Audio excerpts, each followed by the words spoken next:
fucking with us. I can hear it.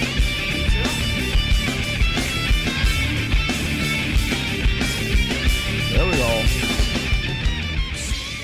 Do we have an audio issue? Oh, wait. How about that? Do we have an audio issue? Audio's good. Okay. Audio's good now. Good. Sorry. I'm AI. Thank you very much. I'm not AI. Let's talk about the fact that President Trump incited an erection. His various cases of, he's got charges of inciting an erection. Donald John Trump incited the erection. They didn't like Donald Trump. They said he participated in an erection. No, you're wrong. Nothing more powerful than an individual that can heal their own wounds. So when they see those wounds on themselves, they know they earned them. And they said, the only way I can heal these things again is I got to win again. I have to win again. And the winning is just not for me. When you win, all the people that listen to you on a regular basis that say, hey, this is the person I want to listen to. This is the person I want to follow because he's giving me the information straight. Not only does he talk the talk, but guess what? He's got how many square footage of results and how many products of proof. There's validation in that. So it's not only for us, it's for those individuals. We want to touch as many individuals. We want to show them it's possible. It's real, but there's a huge price that comes with it. You're goddamn right. Is idiots all the way up. That's the lesson that I've learned. I've been around some of the richest, most statusful, most followed, famous people on the planet since moving to America, and no one really knows what they're doing. It is idiots all the way to the top. And if that doesn't give you... Does that include him, since he's at the top now? some relief to just drop your fucking problems and realize that you'll probably figure it out just the way you always have. You are the sort of person that can deal with change. I don't know what will. I love how he calls everybody idiots, but then he turns it around into some sort of self-motivate, some self-help motivation speech. Want to cheat on your partner? Just know I'm coming for you. So I had a girlfriend at that time. Let's call her Jane. And one day I get a text from my buddy. He says, "Hey, is this Jane?" And it's a screenshot of a Tinder profile that's obviously hers. Same face, same name, definitely her. Obviously I break up with her over that. But I was reading how 70% or something of people who cheat are on dating apps. And I thought, if everyone had a buddy swiping through the apps ready to snitch if they find your partner's profile, then you could catch 70% of cheaters basically instantly. So that was the genesis of Cheater Scanner. It's literally just a bot that goes through every profile in a given area and makes a database. And if someone thinks their girlfriend, boyfriend, husband, wife, whatever is cheating, then we just check if they're in the database and boom. Kind of like a reverse T app. They're busted. And we catch thousands of cheaters with this literally every day. Some say that what we do is unethical. I say it's unethical to cheat. If you want to cheat on your partner, just know I'm coming for you. You're refuting it point blank. Point blank. You've never been with an engaged or married man. Never, ever engaged, married.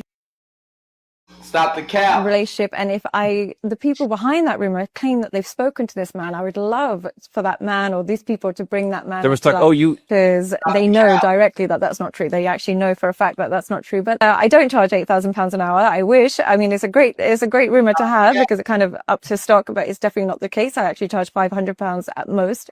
Who are craving what you have and are bitter that they don't have access to some of the luxuries or the kind of privileges that you might have got. They want to always take it down. There you go. She's finally on the defense there. How far the critique of friends with benefits or casual sex goes. The best type of romantic relationship is not just friends with benefits. I disagree. Just an exchange of sex. It's not even a committed relationship with sex. The best form of romantic relationship is when both parties do not have sex with each other and instead use that brief period of romantic divine menace flash to redirect it to philosophical contemplation. Is that the claim? Apparently. I see. What this reminds me of is, I believe it's Nietzsche's critique of another dialogue called the Symposium. And so the Symposium, for our audience, there's a dinner party, they talk about love, and it's kind of a similar strategy that Socrates employs, where you start off with love. Guys who don't fuck will like create a new religion to like explain why they're not fucking a single body. And then you climb this ladder and you end up loving philosophy, essentially, right? The form of beauty itself. How about this? How about like there's guys who fuck and then there's guys like you who do not fuck. It's as simple as that. And I think Nietzsche's critique goes something like, I go to a party, I want to get some action. I come out of the party with zero action, but the form of beauty. This is a complete bait and switch. Yeah, you got to remember Nietzsche died from syphilis, picked up in whorehouses. So I think he might have been a little bit off there. Have skin in the game, so they shouldn't vote. We don't have skin in the game because men didn't let us have skin in the game. You do realize that, right? Well, here's the thing. Y'all could join the military now. You guys could do everything now. Yeah, we can because we fought for that right. Yeah, but you guys don't use it. I find it interesting We how don't use it? Y'all don't enjoy it, though. You guys fight for rights that you don't even use a lot of the times. Like what? So, like what? How about this? How about no man dies in war until the same amount of women die in war that men have died over the course of, I don't know, a few hundred years. Man, just let's round it off since the beginning of the United States. How about we just do that? Do you think women are going to march on Washington for that, right? Well, women want equality, right? All the time. Oh, we want to be able to do everything that men can do. But why is it that all the hard manual labor jobs are dominated by men? Why is it that men control all the infrastructure points? Why is it that men are the garbage collectors? Men are the electricians. Men are the power linesmen. Men are the plumbers. Men are the ones that literally keep society going so that you can enjoy the first world conveniences you do. So you can go ahead and have your bullshit psychology degree or whatever it is that you're studying. The reality is that men make the world go round, and we civilize it to the point where you guys forgot that men really run shit and we give you the opportunities that you have. There you go. Posting those beach vacation photos is helping your dating life? Well, you're making a critical mistake. Most guys post travel photos to signal status, but end up looking like every other tourist. The generic sunset shot, the poolside beer, the famous landmark where you look like one of the 1,000 visitors that day. High status men show exclusivity, not just a random location. They're not just at a random beach. They're on the private section with people who matter. You notice that, like, one of the ways of optimizing your pictures on Instagram for a dude is like you're in like this exotic location. You've got like a Rolls Royce Phantom right there in the middle of nowhere. I was just out here randomly thinking. I thought I'd take the tripod and take a shot of myself. There's really no cameraman behind all of this. Not just at a restaurant, they're at the chef's table. They're not at a club. They're in the exclusive section that no one else can access. Women don't just want a guy who travels. They want a guy with access. Someone who can open doors to experiences they can get nowhere. You mean like Access Vegas? Or else. Next time you're planning content, ask yourself, does this show I'm a consumer or a creator of experiences? Because women are drawn to men who create experiences others want to be a part of. Status isn't just about where you go, it's about how you go there. God, I love Corey. He's so good. Like I know he wasn't trying to do this, but like he essentially just like defined frame right there. Create an experience, create a world into which women want to enter into. Thank you. Very good. You go to the head of the class, Corey Shallow. Where am I? Who are you? You're in my house. What are you gonna do to me? I'm gonna keep you here, and you'll never see anyone. Oh, okay. Don't be so scared. Wait, what? I'm gonna stay here. Yeah, actually, you can't leave. And that's a Roku, and you have Wi-Fi? It's a smart TV, but yeah. I don't have to pay rent, you're gonna feed me. I can't have you die on me. So what exactly do you get out of this? You, literally you. Oh my god, thank you so much for this opportunity. When can we get started? I'm ready. Because of the idea of how men peak in their sexual market value. Oh, wait, hold on. Where have we heard all of this before? Okay, if you guys ever wanted to know, like every now and then I got to remind you of just what a big ripoff artist Orion Taraban is. Later on versus women, we struggled so much from 18 to, up to 30 even. Wait, what? Hold on a second. Yeah, that kind of sounds like this. Wait, let him go. To have a higher sexual market value with women, and as we get older, once we're actually in a relationship, for most guys after 30, that's really when the peak of sexual market value comes into play. What? Where have I heard this before? And because of that unfamiliarity of not having access before, this is why it's perhaps harder later on for men. Whereas for women, perhaps because they were from 18 to 25, that's when their highest sexual market value was. So by the time they're 30, they're ready to have a baby. They've already gone through that stage of their lives. I think there's some truth to that. You know, traditionally we would call that sowing your wild oats before you settle down, right? And I do think that's maybe one of the drivers of the traditional midlife crisis, which seems to affect men disproportionately than it does women, right? So imagine a guy gets married young, maybe to his high school sweetheart, does right by her, buys the house, works really hard, is the good husband and father and provider. Doesn't even have to do that, Orion. All he has to do is get married at, I don't know, the average age of first marriage for women is, in the United States, children, 30 years old. And for men, 32. So he doesn't even have to be childhood sweetheart. He just has to wait for her because he's going to be this beta in waiting the whole time. Okay, let's keep going. But, you know, as the years go on, 20 years later, the woman's had a few children. She's starting to show signs of age. Maybe they haven't had sex in a while. The guy might have made something of himself by now and is becoming successful or rich or high status. She's on the decline. He's on the up and up. He's never exercised the privilege of being in a more advantageous position in the sexual marketplace. That could be a temptation that he can't resist. It's like, I don't want to die without knowing what this is like. This could be my one and only life. I need to kind of live it for myself. It's like, all's fair in love and war. It's like, I'm sorry, but I have to do right by me on some level. I have to survive. So I think that that's possible. It's one of the reasons why I suggest in the book that men don't seriously consider marriage or a long-term relationship until they're at least 35. Where have we heard this before, children? Welcome to the #1 Red Pill podcast on planet fucking Earth that Kyle is the producer of now. Yeah. Yes. Oh boy. You know, it's funny. It's like every now and then people go, well, what's he saying that's wrong? Nothing. It's all just been said before by this guy. I think what's funny is like whenever I get this, like when Mike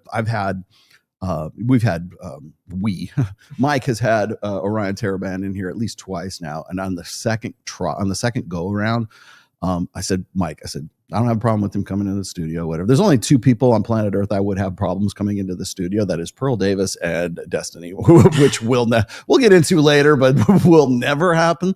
But usually, you know, like what's funny to me is like, this is a guy who will literally not say my name ever.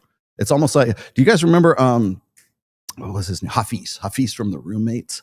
Hafiz from The Roommates, whenever like my name was like somebody else would say my name, he would just like, he would like get that twitch in his eye and stuff like that. He just wouldn't say my name. He just like, and occasionally he would, but it would be like, you know, he was having some sort of like nervous tick every time he did. Right.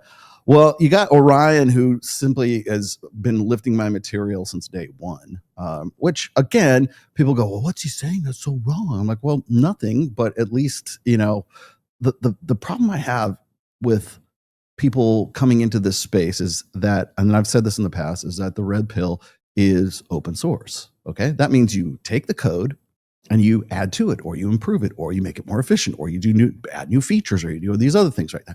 You don't say you wrote the fucking code yourself, right? And you don't or present the impression to other people that you are actually the author of that source code to begin with, right? In fact, I wouldn't even say that I am the author of that source code.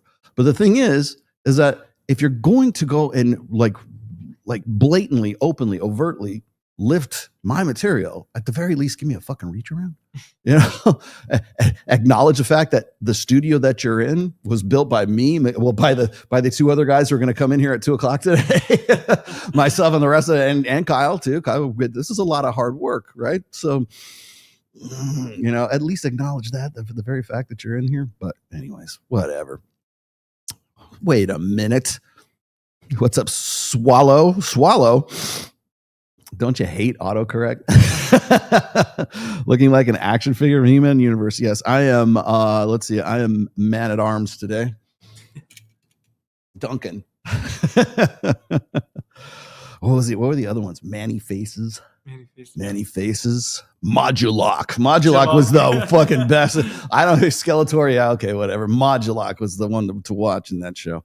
What do you got here? Replay gang. Gotta get back to work. Okay, well, we'll see you. Goodbye. I already saw you, Siege. I already saw you over. I was watching Jake Monroe this morning. It's funny because Jake does his live stream like literally like a couple hours or 2 hours before I go live here. So I go and kind of listen to him a little bit while I'm doing show prep today. I might as well get these out of the way. Hey Rolo, I owe you an apology. Okay, apology accepted. I lashed out at you months back because I was going through the stages of grief, and I'm very sorry. Okay, sorry, bro. Okay, it's all good. I didn't even remember. Greetings from Germany. Germans do not have a word have everything a word a word for everything. The word for female friend and girlfriend is the same. Freuden. Okay, so that's like a female friend and girlfriend. Of course, we kind of make a difference there, right? Yeah. Like girlfriend and then girlfriend. Just contraction. That's all.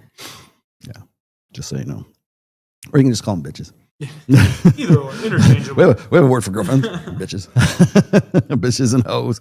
Hoes are the ones that you're not fucking. The bitches are the ones that you are. Okay, I got to you. Thanks, Sir Mr. Jason. Much appreciated. And thank you, Siege. Okay, cleared everybody out. All righty then. What are we going to talk about today, children? I would be remiss. I'm going to make some announcements here in just a moment, but I just want to sort of dig into a few things, some current events that are already happening right now. I knew I was going to go up against Charlie Kirk's live stream today for his memorial, so I kind of I'm going to just play it fast and loose today. In about 30 minutes, I'm going to have Miguel and Charlie from Cultivate Crypto and Dollar Cost Crypto and Crypto Mindset. So I have them coming in here. They're going to be talking about their new, their same class. It's in quarter four right now. And we're going to talk about crypto for a little bit. I figured I'd add it to this show rather than do a standalone show, because whenever I do standalone shows, it's like they're really, I would rather have people like who are interested in watching me like actually talk to these guys. So I have them in, and I always try to make it as interesting as I possibly can when it comes to crypto, because I think there's a lot of crossover between the Red Pill and crypto spheres, let's say. And then we should also talk about the studio and all of our plans and the things that we've been doing. Because every time I got to catch up with Miguel is hardly ever here anyway. So if he's in the studio, holy shit, that's going to be great. So I got that coming up here in a little bit. But before we get started, I will give you announcements here as far as my health concerns are concerned. I saw I mentioned this last week. I saw my surgical team of one dude on Thursday, and I do have a fistula, and I will be going into surgery sometime in November. So there's a couple of things. I mean, it's a surgery the guy's done before. Obviously, it's not common, but it's not necessarily uncommon or anything. It's just it is what it is, and shit happens. No, I have not been drinking too much of this. No, it's not because of TRT. No, it's not because of X, Y, and Z or whatever else. It's just fucking bad. Sometimes it's just bad fucking luck, man. So that's coming up in November. I will let you guys know as we get a little closer. But that kind of has put me into a state of having to get shit done, because I know I'm going to have downtime. So I realize that it's coming up. I do have a CT scan that's coming, another CT scan coming up on October 1st. But once we're done with that, it's just basically sort of hurry up and wait. I think more people die in the United States waiting for shit than they do. They probably could afford it. They're like, well, we can't fit you in until November. So unless you go to the ER and it's an emergency surgery, you're probably going to be waiting on some shit. Like for instance, when I went septic in August, I was waiting. I'm just waiting around for sooner or later they're going to call me up and let me know what's going on. So I got that going on. Yeah, I wish, gosh, too dangerous to go in through the regular. No, they don't have to do that. I'm sorry to say. No, I hate to disagree. I wish that was the case, because then I would not have the scars. Would you like to know? Hell yeah, I told you I was going to be transparent. So here's what they do is they have to, this is what Dr. Christian Chan told me. He said that what they have, and I already have, so in case you don't know, I already have one surgical scar from when I was 13. When I was 13 years old, I had 2 benign tumors removed from me, and it was like a scary fucking time in my life. But everything worked out. Obviously, I'm 57 right now. So, but that was the last time I ever had a major surgery, was when I was 13 years old. And so this is, I guess would count as a major surgery. They got to put you under, so therefore it's major surgery. But as far as like incisions are concerned, he told me that they have to do like 1, 2, 3 little tiny incisions that are going to go. He's like, once they heal up, you won't even know they were there. Right? And chicks dig scars. Anyway. But that's so they can send the camera in, or the cameras in at different spots or whatever to see where they're going. And then on the other side, that's when they make the real incision that goes wherever it is so that they can get in. He says it's minimally invasive, but it's still invasive. So that's so no, I hate to disappoint you. They're not going up my ass. I almost wish they were going up my ass, so I wouldn't have scars, but it's okay. I'm used to scars and I don't care. So got that coming up in November. Like I said, I'm 100%. I don't want anybody to be surprised, like, oh my God, he's in the hospital. No, I'm telling you now. I'm giving you the heads up. I'm of sound body and mind right now. So, and I'm 100% fine right now. I went to the gym like 4 times this week. So, so yeah, as you can tell, because I look like a He-Man character. Yeah, I should pay-per-view it. I bet I could talk. I bet I could talk Dr. Chan into it. Hey man, have him in here and like interview him before. All right, bro, tell me what we're gonna do. So before you go, he would probably do it too. He's totally cool. But it would be funny if I could interview him on this show before we went. Okay, so tomorrow, what are we doing? Post-game interview. Yeah, pre-game, post-game. Yeah. Give him my cell phone. Okay. I know you're going to knock me out, but here, I'm going to put the phone. I'm in my Instagram. We're going to do this live. Okay. Oh, how gross that would be. Oh, gnarly. Oh, people would pay for it too. I bet they would. I bet that would be like the most watched live. Watch Rolo die live. Yep. Yes. Always be marketing. Always be marketing. ABN, always be marketing. Yeah. Speaking of which, I'm going to talk a little bit about Destiny here today because I feel like I kind of have to. I have some video here that I'm just going to dig into in just a moment. You probably have already seen this stuff, and I hate to do this. I know, but I kind of feel like I have to because he was just, as I mentioned last week, and I was right. I had my suspicions that Destiny would be on with Piers Morgan on the following Monday, and sure shit, he was. He was on there with Jack Posobiec. He was there with Andrew Wilson and what's her face from the Young Turks, Anna Gasparian. Gaspar. No, that's a bodybuilder.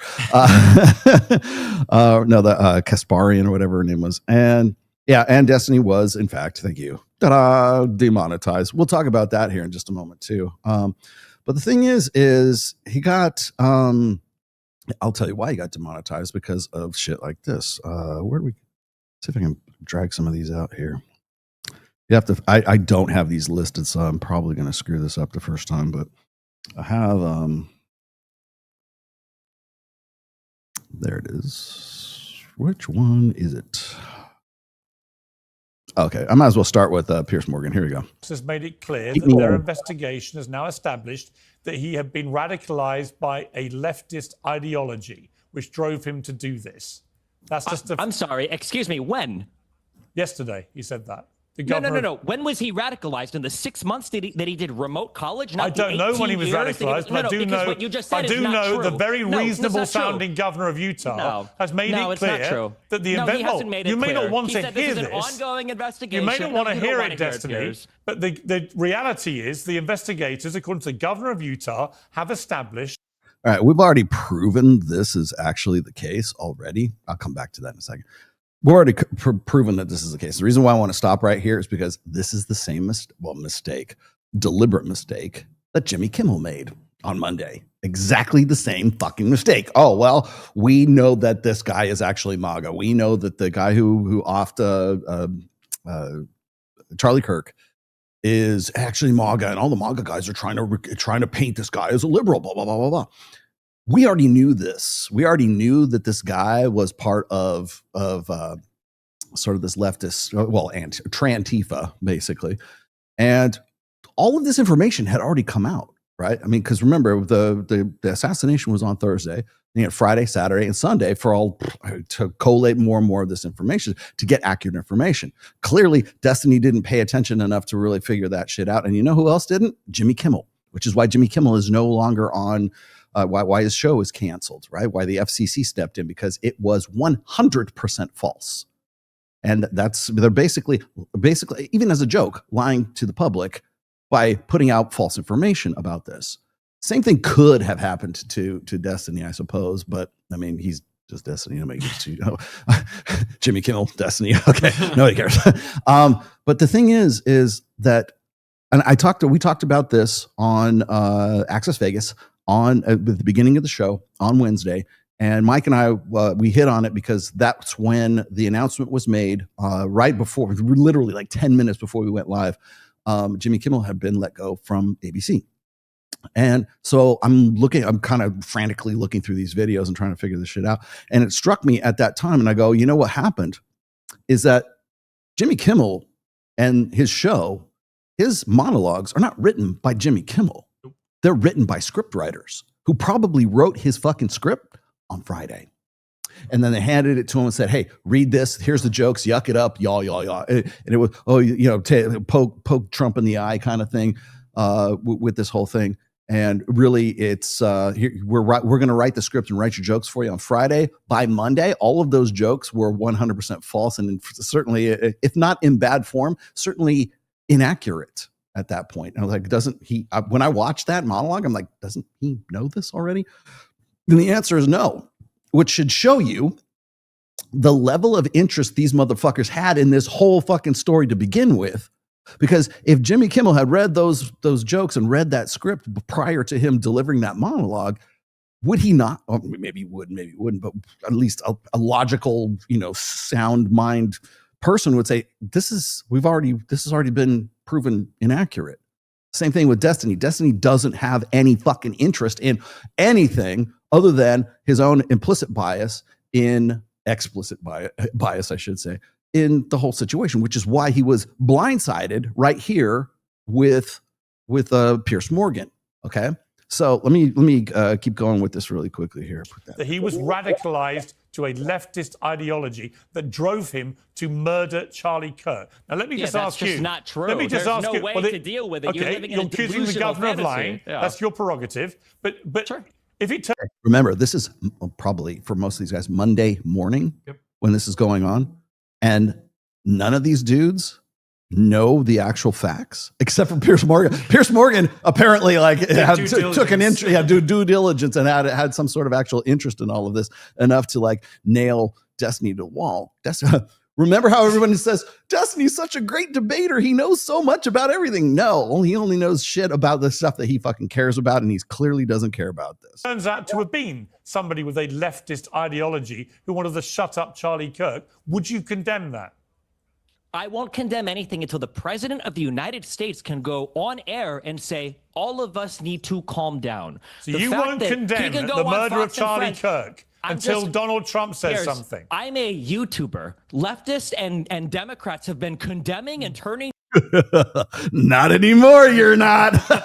down the temperature, condemning violence, turning the temperature for a decade. Donald Trump can't go on TV and say, all of us need to calm down. Right. Can you tell me why he cannot? Why tell would you his expect side anybody, to calm down? Destiny? You can't answer that. Can you answer that question? Why can't Can Trump you go answer on TV this and say, question? all of us should be less violent? Why do you can't think Trump say that? Why do you can't think Trump say behavior that? contingent on Donald Trump? Insane right now. Why do you is think? your No, let me behavior ask a contingent question. on Donald Trump? Let me Why ask is a that? question. Because he's the president of the United States of America and the leader of the opposing political party. Let me you have a huge audience of young men who listen to everything you have to say. So when it doesn't matter. You have a huge audience, and because.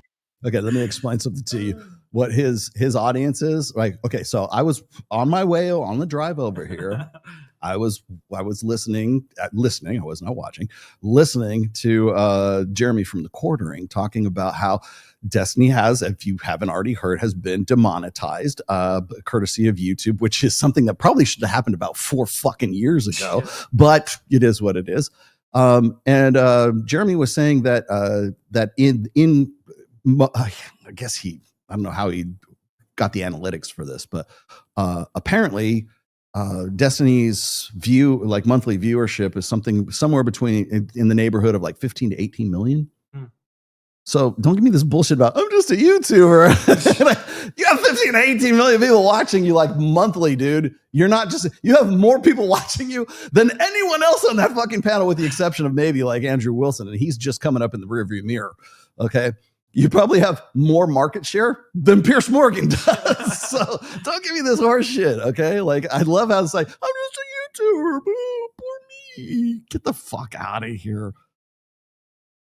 Excuse me, when? And who listen to everything you have to say. So when it doesn't matter. You have a huge audience. And because of the fact that you have a huge audience, you have a responsibility to not.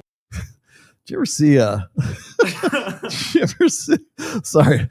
you ever see Starship Troopers? Yes. Remember when they're talking about the bugs? Yeah. And that one guy's like, have you ever met a smart bug? Frankly, I am offended. Like that guy who was on like the TV. Like he's exactly that dude from Starship, or the talking head pundit from Starship Troopers. Rhetoric. No, it hasn't. It hasn't been broken. I actually care about the country and want to bring people together. You do the opposite. You represent the worst of us, Destiny. So let me ask everybody about this really quickly. Is this debate? Because this ain't fucking debate. Oh, he destroyed him. No, they're just, all it is fucking crosstalk, man. There is no such thing as debate anymore. Sorry, I love you, Andrew Wilson. There's no such thing as debate anymore. Not in the classical sense anyways. I'll get into that. Maybe if you want to get into philosophical, like what's classical, what's modern debate, postmodern debate, and whatever the fuck that was. Because I'll tell you right now, that is not debate. The crime statistics? Not exactly like. You need conservatives to be afraid of getting killed when they go to events, so that they look to their leadership to turn down the temperature. The issue is right now, they don't feel like there's any fear. Like, I don't know. If this was like a Middle Eastern man and he was associated with ISIS saying the same kind of shit, but insert, radical Islam in here, we would call this guy a terrorist, is what we would call this guy. Exactly. It's like memes. It's just memes to everybody, I guess. I don't know, bro. I don't know. I don't care. I'm playing video games. Okay, I'm done today. I don't give a fuck. God, it's gonna be so fucking gay if I get killed in the next fucking 2 months of shit I'm doing. Well, the cuck shit out here. Please don't anybody make any actual fucking, the most cucked, weak ass, fucking bullshit ass speeches on my side. God, if it happens, holy shit, I'm gonna. Yeah, well, we're going to talk about that here, but I smell fear. Make a death note before I go out to go live and not. God, it's so cucked. It's so. I love how this guy who is like the most infamous cuck on the internet is like using cuck like left and right. Okay. So you guys have probably already seen that. This is like at least half the reason why he got left. Yeah. No, go. Yeah, give it to me. You smell something, Rabbit? Fear. Yeah, I smell fear. That's for damn sure. So I want to also remind you guys of a video from last week. I'm not going to play it really quickly, but the very first thing I did at the beginning of last week's show was I laid in to Kyla, not so erudite, who was talking, who's just, you want to talk about fear? There's fear for you right there. Who was saying, this is not my left. We're not violent. We're not this. We're not that. And what was the first thing I said? I said, then why are you still running cover for Destiny? Right? Why? Clearly, you are associated with this individual, this man-child, who wants to talk about how everybody needs to be afraid, be very afraid. Until your president tells you, oh, calm down, turn down the heat a little bit, right? Where was, like, they're not going to tell their people who actually like killed Charlie Kirk to turn the heat. It's a little late for that right now, Destiny. But the thing is like, this is who you've associated with. So once again, I will state for the record, this is very much your left, erudite. How do I know that? Well, have a look at this. Where did she go? There you are. So today we spent the entire day in Colorado, in Denver, talking to students, conservatives, and trying to continue the conversation. One of the things that I'm sorry, does she own a fucking hairdryer? I think is really interesting about this entire experience is that despite the fact that there were people much further left than me, and there are also people there that were much further right than me, every conversation I had was by and large cordial. In fact, the entire event was only really bothered by like one major heckler who was super awful and obnoxious, but the conservatives hated him as much as everybody else. Let's keep going here. So I'm going to show you the event that she was discussing here. Put that. And that is right here.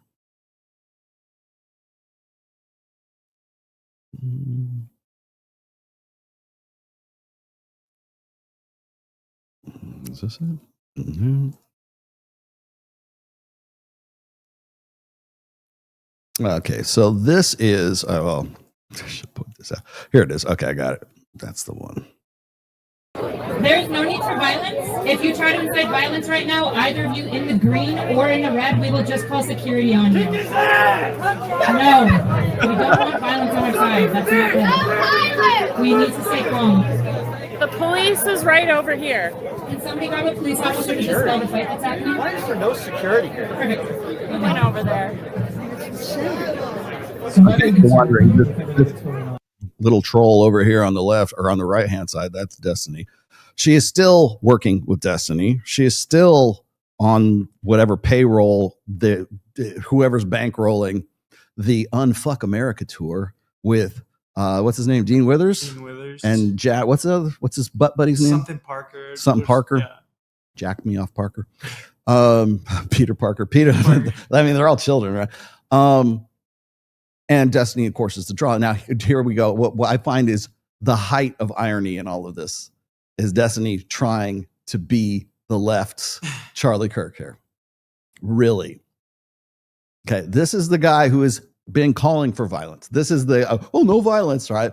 This is the guy who's actually been, whose rhetoric was violent enough or threatening enough or whatever enough for YouTube to demonetize him. And I should also point out, this is one of the other things I got from Jeremy from the coordinating is that and he was estimating this. I don't know this for a fact, but according to the analytics that Jared was talking about, was he's losing somewhere between $30,000 to $50,000 a month by losing his monetization off of YouTube. I don't know who the fuck is watching this dude to that degree. Like, are they just like making it rain? Honestly, I think that most of Destiny's money has come from Progressive Victory. I was asking this back in the day before I even knew any better. I'm like, who is paying this guy? Like, how is this guy making any money? It's not merch. I mean, how much merch can you sell? How is this guy where he is right now? How is this guy getting on Piers Morgan? How is this guy getting on the shows that he's getting on? The fact of the matter is the DNC was bankrolling him through Progressive Victory, who I should also say, Kyla was on that same bankroll as well. So if I had to say who was bankrolling the Unfuck America tour, which was another sort of liberal leftist tour that was supposed to be following around to harass Charlie Kirk the whole time. I mean, their whole purpose was to go and give Charlie Kirk's Turning Point USA tour shit the whole time. So literally the purpose, the function of the Unfuck America tour was to go and give Charlie Kirk shit the whole time he was there. Now, this is a guy, I'm like, the reason why I'm even bringing this up, as you guys already know, is like, I'm ashamed to say, I have a history with this fucker. Right. And so when I saw this, one right here, hold on. I gotta give you the if I don't show you this one, I don't know what else I could show you. There we go. Hell, I didn't get to this, but Destiny, that scumbag piece of filth, celebrating Charlie's death and saying more Republicans need to die to intimidate us. That's terrorism. That's calling for terrorism. Elon Musk is calling for his arrest. You got free speech, but you don't have saying we go out and target and kill people to silence them. That's racketeering. That's terrorism. That's terroristic threats. Racketeering. It's actually not racketeering, but it is a form of terrorism. And I'm telling you, I just got a gut feeling that guy's not going to be too happy very soon. People are... I should start talking like this all the time so I can be like sick of this crap. And he talks about he stalked people and planned to kill them and their families and all this other stuff, try to act all scary and tough. Those little wild, beady eyes reminds me of the serial killer in Dirty Harry. They have a tour where they were stalking Kirk around. How dare you insult the guy in Dirty Harry? He's nowhere near that way. On the country and all this crap. I mean, it's just disgusting. And they've taken our kindness for weakness, and it's just not going to go on forever. I'm not calling for any offensive violence against this guy. But I got a sneaking suspicion. He's already done a lot of stuff to be under investigation. I wonder what's on those hard drives. I got a... I wonder if he's I wonder if Alex Jones has been made aware of the fact that Willie Mack has reported him actually reported his crimes of having let's just say CP on his hard drives as a product, let's just say as a result of his ongoing legal troubles with 4 women for revenge porn. And actually one of them was underage at that time. So that's actually why he's saying that. And this is something I was harping on for most of last week. I'm like, why? You don't need to arrest him for what he said. It's already there. Just go hammer the Miami-Dade sheriff's office and tell them to fucking follow up on this. Get the cyber crimes unit out there and arrest this motherfucker. It's already there. You can do it. You don't have to wait. Go get him now. He has already admitted to a fucking crime, to Willie Mack, who reported him. The criminal crime report is already there. Why haven't you? Why is he not in like frog marched his ass out of there? Why is he not in handcuffs right now? Please. Real good feeling. Something tells me that'd be real informative. Yeah. Can you imagine that? They arrest him for the what he said to Willie Mack. Willie Mack reports his crimes. They go in there and then they don't need a warrant now. He's already committed a crime. They just go in there as they have probable cause, go and pick up all of his hard drives, pick up all of his computer stuff, and just go over it with the phone, hand it off to cybercrimes. I will guarantee you there's all kinds of goodies on there. Trust me. So obviously, to me, it looks like he's on methamphetamine. I'm not saying he is. No, I am. I'm saying he's addicted to Vyvanse because he's already admitted that he's addicted to Vyvanse. So he's a cowardly piece of filth. I challenge him to bare knuckles boxing match. No limit. He can wear brass knuckles. I'll go barefisted. Did that a few days ago. I hadn't heard anything with the big, tough man. Brass knuckles, punk. See how you do. Let's get in the ring right now. I'm an old man, too, son. You're going to beat the hell out of me so easy. All I can say is, Alex Jones, get the fucking line. You're after me. If there's any person, if there's any influencer, if there's any podcaster, if there's any personality that has more reason to jump in the ring with this piece of shit, it's me. Get in line. You can have him after I'm done. Because he doesn't fuck with you nearly as much as he's fucked with me over the last 3 years, man. I am first. Me first. Get the fuck. Everybody else, you can have what's left of them later. I don't give 2 flying fucks, man. I'll be happy to do that, man. And good. Now Rolo's challenging him to a duel, right? Like if you don't jump in the octagon, then you're a coward like Fresh, right? Get the white gloves. Get the white gloves. Fresh, please don't challenge anybody else to a fight ever again. I'm not saying Fresh wouldn't do good. It's just like Fresh has this habit of saying, man, I'll kick your ass. Like, and then people go, okay, fine, here it is. Time, place, let's go. Who, me? Yeah, I thought that was funny. Alex Jones challenging Destiny to a duel. And I have some other videos and stuff like that I could throw at you, but the long and the short of it is this, and I wanted to point this out, and I promise I'm done with this after this. I promise you. I promised you I wouldn't talk about Lawrence Southern anymore, and I did. I kept my fucking promises, even though I really wanted to talk about some shit, but I didn't say anything about Destiny. The thing is that the one thing that's getting me right now, it's really pissing me off, is and I have to spread it around because, as you know, I punch both left and I punch right, and in this case, I'm going to punch right for a little bit. Pierce Morgan, fuck you. I'm going to tell you why I'm saying fuck you is because you are every bit as much a vulture or a ghoul or whatever the fuck, whatever aphorism metaphor you want to use as anybody else is right now, because all you're doing is using the death of Charlie Kirk to increase your CTR, your click-through rate. All you're doing right now. The only reason you have Destiny, of course you had Destiny on. Of course you did. Now, you're going to have Andrew Wilson on, you want to have Kasparian on, you want to have Cenk Uygur, you want to have whoever else, fine, whatever. But you know damn well what Destiny's going to say. You know damn well what's going to happen. And that's why I predicted this on this Sunday, or last Sunday, that it would happen on Monday, and sure as fuck it did. Right? He's every bit as much a vulture as anyone else. He is not your friend. Trust me, Piers Morgan will throw anyone under the bus. It makes no difference to him. If he thinks he can capture more audience with throwing his mother under the bus, he will throw his mother under the bus. So then I was just going to say is that he is every bit as much a vulture as anybody else is up to this point. Okay. The other thing is, I mean, if you're going to look at like some of these people who are making fun of the death of Charlie Kirk, if you're going to see these people who are not only who are happy about his death, but also want the death of his wife and his kids on top of all that other stuff. And I've seen those videos as well.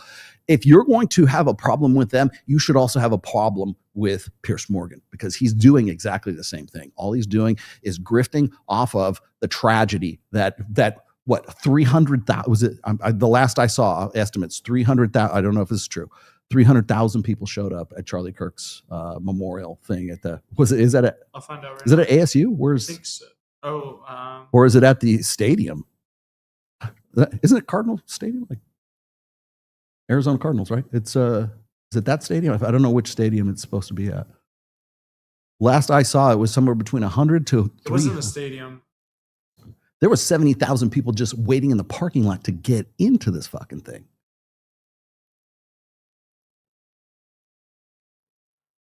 Anyways, a lot of people. If you said, which of course is why we're competing against this right now.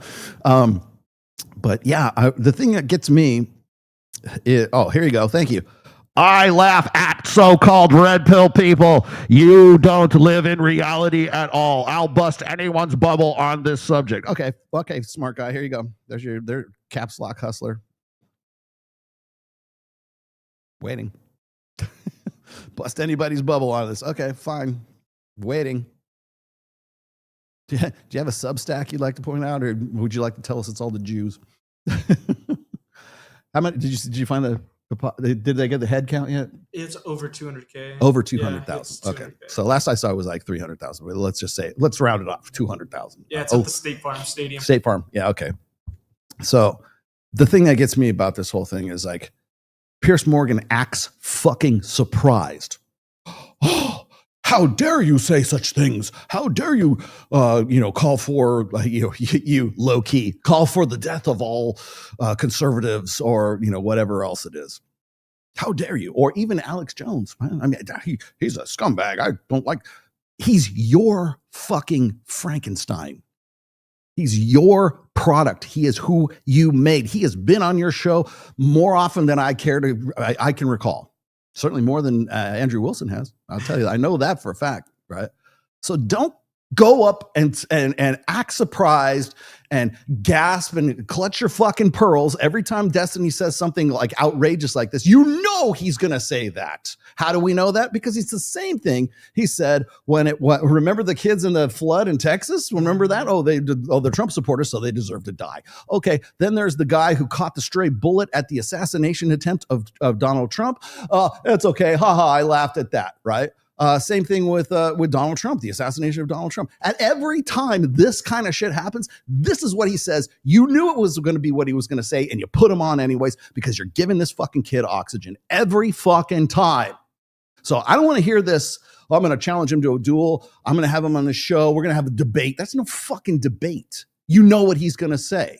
Well, I don't want to infringe upon his right to free speech. You're not. You're just saying, I don't want you on my fucking platform. That he can go say whatever the fuck he wants to say anywhere and anytime he wants to. No one is infringing upon his thing. You're just brand building for this motherfucker. That's what you're doing. Same thing with everyone else who has had him on. So Tim Pool, who's been really outspoken, really raging about this shit. Tim, I'm sorry. I love Tim, and this is no flame on Tim, but you built this fucking monster. You fucking he's your fucking Frankenstein. You put him together piece by piece, and now you're going to act surprised when he pulls shit like this? Why? That's who you made. He is your fucking beast, man. You made this fucking kid by having him on your show. Everyone, and I gotta be even here. And you guys know this is not a flame on Myron. I know that they Myron just as recently as yesterday. Was it yesterday? Yeah, yesterday was having a debate about Palestine and Israel. The same fucking conversation you had with him at Sean Kelly's studio. What, 2 months ago, 3 months ago? And I said the same thing. Like, why are you giving this kid oxygen? He's already an admitted sexual offender. He's already said he is guilty of revenge porn. He has already said that he has underage whatever on his hard drives. It's already there. Willie Mack reported his ass to the police. Why are you giving? Would you have somebody remember? And I love you, Myron, but remember, you're the guy that was going out there doing those shows of to catch a predator. Well, you caught one. He's right there in the studio with you. He's been in the studio with you for forever. So come on, man. Like, why are we still fucking talking about this fucking guy? And we can't talk about him with any kind of surprise. That's what he does. That's his brand. His brand is to push it as far as you fucking can. And he did, and he got demonetized. And I'm not going to sit here and go, oh, good for him. Because I've been demonetized too for less than this shit. Mike Sartain has been demonetized with no reason. I think we're pretty clear as to why Destiny got demonetized. But a lot of people, like even, Myron and Fresh were just saying they're leaving YouTube last week, right? Because they can't get past the demonetization. So they're like, fuck it, we're just going to go wholesale over to Rumble, which I'm surprised they haven't gone anyways. I think Pearl got remonetized recently. I don't care one way or the other, but I'll state the facts. She got demonetized for a long time, and I think she recently just got remonetized. Access Vegas just got remonetized too, right? And I think the other thing that's funny is that you have this this shock and surprise about what Destiny is saying. And it's like, you guys have already created this guy. You own this dude. I've been fucking slugging it out with this asshole since 2020. Well, 2020, latter half of 2022. We already know he was on the payroll of Progressive Victory. He is your opposition. He's the guy who's basically trying to tell you to go fuck off. He's basically the guy who wants Kamala Harris to be the next president. That's who he is. Do you need to have that debate again? Do you need to have that talk again? Do you need to go rehash all this shit again? What is it? What new is he gonna? Quite honestly, it's kind of boring. It's like, talk to somebody else at the very least. You got to remember, this is also, the silence is deafening, coming from Lex Friedman, coming from Chris Williamson, coming from Steve Bartlett for sure. Certainly Tom Bilyeu, who's had him on at least once or twice, I think. All these guys who have interviewed, Destiny. Where's the disavowal, right? Or then we've got Kyla from Not So Erudite mouthing off about like, oh, this is not my left. Clearly it is. He's right there sitting at the fucking table. That is your left. Shut the fuck up, you autistic spurg. What is wrong with you? I could go away and find a hairdryer, for fuck's sake. All right, let me get to these. The left's greatest fear is the right doing the same thing they do. Yeah, whether or not that fear is warranted is another thing. Because quite honestly, if the right didn't do anything in 2020 when they were desecrating military graves and they were pulling down statues and they were spray painting over national monuments and they were setting churches on fire and, everything else, all of the civil unrest, let's just say for lack of a better term, during 2020, if that wasn't enough to like motivate conservatives to go out there and do the same thing the lefts do. What's this going to do? You're going to sit around and just have a prayer vigil? We're just going to sit around and pray the hate away, pray the violence away. I'm going to really ruffle some feathers here. I'm sorry. People are going to say I'm like a heathen for saying this, but prayer doesn't stop bullets. Okay. You can sit around in your prayer circle and they will gun you down while you're in the middle of your prayers because that's how much they hate you. So at some point, something's got to give. I'm not going to say what that is. I'm certainly not calling for anything. I would say whatever that is, but sometimes the only kind of justice that is left available to people is frontier justice. So you have to take that as you want. JK wasn't blindsided by the jokes. Oh, Jimmy Kimmel wasn't blindsided by the jokes. For years, he's been consumed by his hatred of Donald Trump, and conservatives. He was on board with the monologue. The only difference is we fight back. We fight back their BS this time. Honestly, I wish that were the case. I really wish that were the case. I'm going to say let's just say for sake of argument, you're right. The reason why he's off the air is not because people push back on the BS. It's because he's just was completely 100% inaccurate falsehoods. It's essentially agitprop. It's propaganda at that point. And, even if they had let him, like, let's just say for sake of argument, they didn't can Jimmy Kimmel. Look at all the people who are coming out of the woodwork right now to like back up Jimmy Kimmel, who was 100% wrong about what he was saying. Nobody says anything about that. They just want to say, oh, it's free speech. He should be able to say what he wants to, blah, blah, blah, blah, blah. I'm not saying he shouldn't, but what he's saying is wrong. It was inaccurate. It was a falsehood. Was it deliberate? I don't know. You could make that case. You might not be able to make that case. It just sort of depends. So, wow, my boys are here. See, my show, we can be casual. So you guys can just walk into this studio and make as much noise as you want to. I got Miguel and I got Charlie from Cultivate Crypto and Dollar Cross Crypto. And together, their powers combined, their Voltron is Crypto Mindset. Crypto Mindset, Red Pill of Finance. The Red Pill of Finance. So I'm going to leave these on. Just up and to the right. What's up, brother? What's going on, man? How are you? I was hearing the bit of the show. You're going to get a surgery? Am I going to get what? Yeah, I am. I have to, I have a fistula. Would you like me to go into great detail? Would you like me to go into great detail about that? Here, let me get this part. Bring that over here. There you go. Question is, does the audience want to hear all that? No, they do not want to hear that again. Welcome to my show. God, I haven't had both of you guys in on a like. Usually one of you's here and like one of you's like on like somewhere else. What do you have? Oh, Rico, are you sick? Yeah, I'm kicking the end of a cold right now.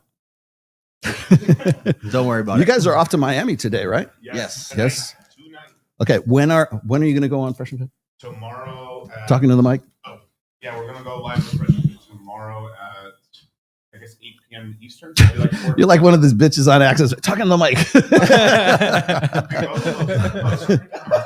Literally, because we've been on the show so many times, like Mo has like the softest voice. He's like, hey, talking to the mic. Go closer to the and mic. you only hear him in like one ear, yeah.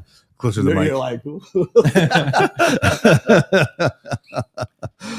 no, we were on the show last time. Of course, we had the Rational Mail book up here on the whole, the entire time. So shout out to. Would you like to do that again? Yeah, there we go. Yeah, we actually played your intro for our Friday show. Oh, did you? Yeah. Why? Because you just did it by mistake? No, on purpose. We did it on purpose. We wanted to have some fun with it. The audience had a lot of fun with it. That's fun. I know. Say my name. You guys have. Oh, did you have like? Because you got. Ain't nobody got time for that. You guys have like. All my soundboard stuff's on here. So we have a mutual partnership, which means we share all our shit. Yeah, I'll tell you something. It's like for my sound drops, I share my sound drops with Big Mo. So like when I did the hey y'all one, hey y'all. I actually hey y'all. I picked that one up from Brittany Renner. Really? And I'm like, that like every now and then I'll see like a clip or something like that and I go, I have to have that. Or like Tiffany, people wonder where this one comes from. I talk about the battery acid drop that I have. It's like I feel like I took a bath in battery acid. That's actually Tiffany Fox. Oh, Tiffany, yeah, shout out to Tiffany. Feels like I took a bath in battery acid. Battery acid. Helps you listen to the crypto advice. Oh yeah. Yeah, right. Yeah. Speaking of which, so you guys got an upcoming Yeah, man. upcoming course once again. Once again. So yeah, we're pretty much going live with it October 4th. That's when classes start, and we're going to be off of YouTube for the entire month of October. Basically, one of the big things. It's October, not October. It's October. It's October. We're getting interest rate cuts finally, which for people who don't know, anyone under the age of 30 who doesn't want to get a house. It's really expensive to get a house right now. So interest rates, basically, as they get taken down, it's cheaper to borrow money. And then that causes people to do retarded stuff with their finances. Basically. Let's take Junior's college fund and put it into crypto. And to be honest, one thing I will say about that, right, is all my friends and people who've started having kids, I've just told them, like, don't put it in like a high interest savings account or anything like that. Just buy Ethereum. Once you can get yield on Ethereum, maybe stake it or something like that. Yeah. But yeah, the returns on Ethereum over time will, like, over 20 years, like if the kid's just like, born or 5 years old or something, right? Like those returns over 20 years are going to dwarf anything that, any traditional savings account's going to have. And then also on top of that, it's going to outpace inflation. And so it's a good asset for the child to have long term. What age do you think is good to, like, is it like 20, 25, 30, 35, where let's say they're to get their inheritance or whatever, what do you kind of think about that? Inheritance? Or you mean like the money that they have saved up for college or something? Rolo's like, Drake is like, I'm gonna take my money to the grave. Well, like, I mean, you can once I'm dead, you can make like a smart contract and be like, okay, you can get a portion of this, enough to pay for college, let's say, or whatever you need to do in your 20s. But I kind of see some kids, right, they get their inheritance from their family, either whether their parents are alive or not, just the savings that they held for them for a long time. And sometimes if they get that too young, they kind of waste it or stuff like that. So they don't really take it and put it. They don't have a plan for it. That's why they just want it to just go and party with it. Right? Exactly. But I think it kind of would depend on the individual. That's a good question because a lot of I mean, we keep hearing all these I do anyways, keep reading all these statistics about like Generation Z and really the next Generation Alpha, which is kind of ironic. Actually, speaking of all the generational stuff, this is a big pet peeve of mine, right? Every kid born from 2025 onwards is technically now Generation Beta. Really? Yes, it's we just had Generation Alpha. Oh, okay. I am like petitioning to try to get it changed to Generation Bravo. Or Bravo, like hoo-ha, Johnny Bravo. Johnny Bravo, baby. But Castle Bravo or whatever, right? But like we cannot allow a generation, like right now, the generation is like 1 and under right now, to be called Generation Beta. That's insanity. Yeah, we cannot do like this. We could have come up with something better than that. We called the World War II generation was the greatest generation. Yeah, the great generation. Yeah, then the silent. And they named them that after World War II. Come on, man. They deserved it after that. I would say. But have you seen that post of people posting like every 15 years of like they'd have news clippings or just like from things from books about complaining about the generation. Oh, this generation is just a lazy sack of shit. They don't do anything. And then like 1800s. This generation, they just don't have the work ethic like we did and stuff like this. He's like, I wonder when they started naming generations. It had to have been the 20th century. Yeah. Like, what was the generation before the greatest generation?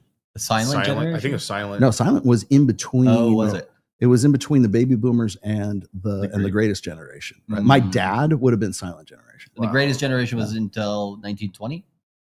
No, greatest. Well. 1920 until then. Because they had to be fighting in World War II. So no, because they probably was. Yeah, it was probably the Roaring 20s. So I'm wondering like what came before that, or did they just like say, "Hey, I got an idea"?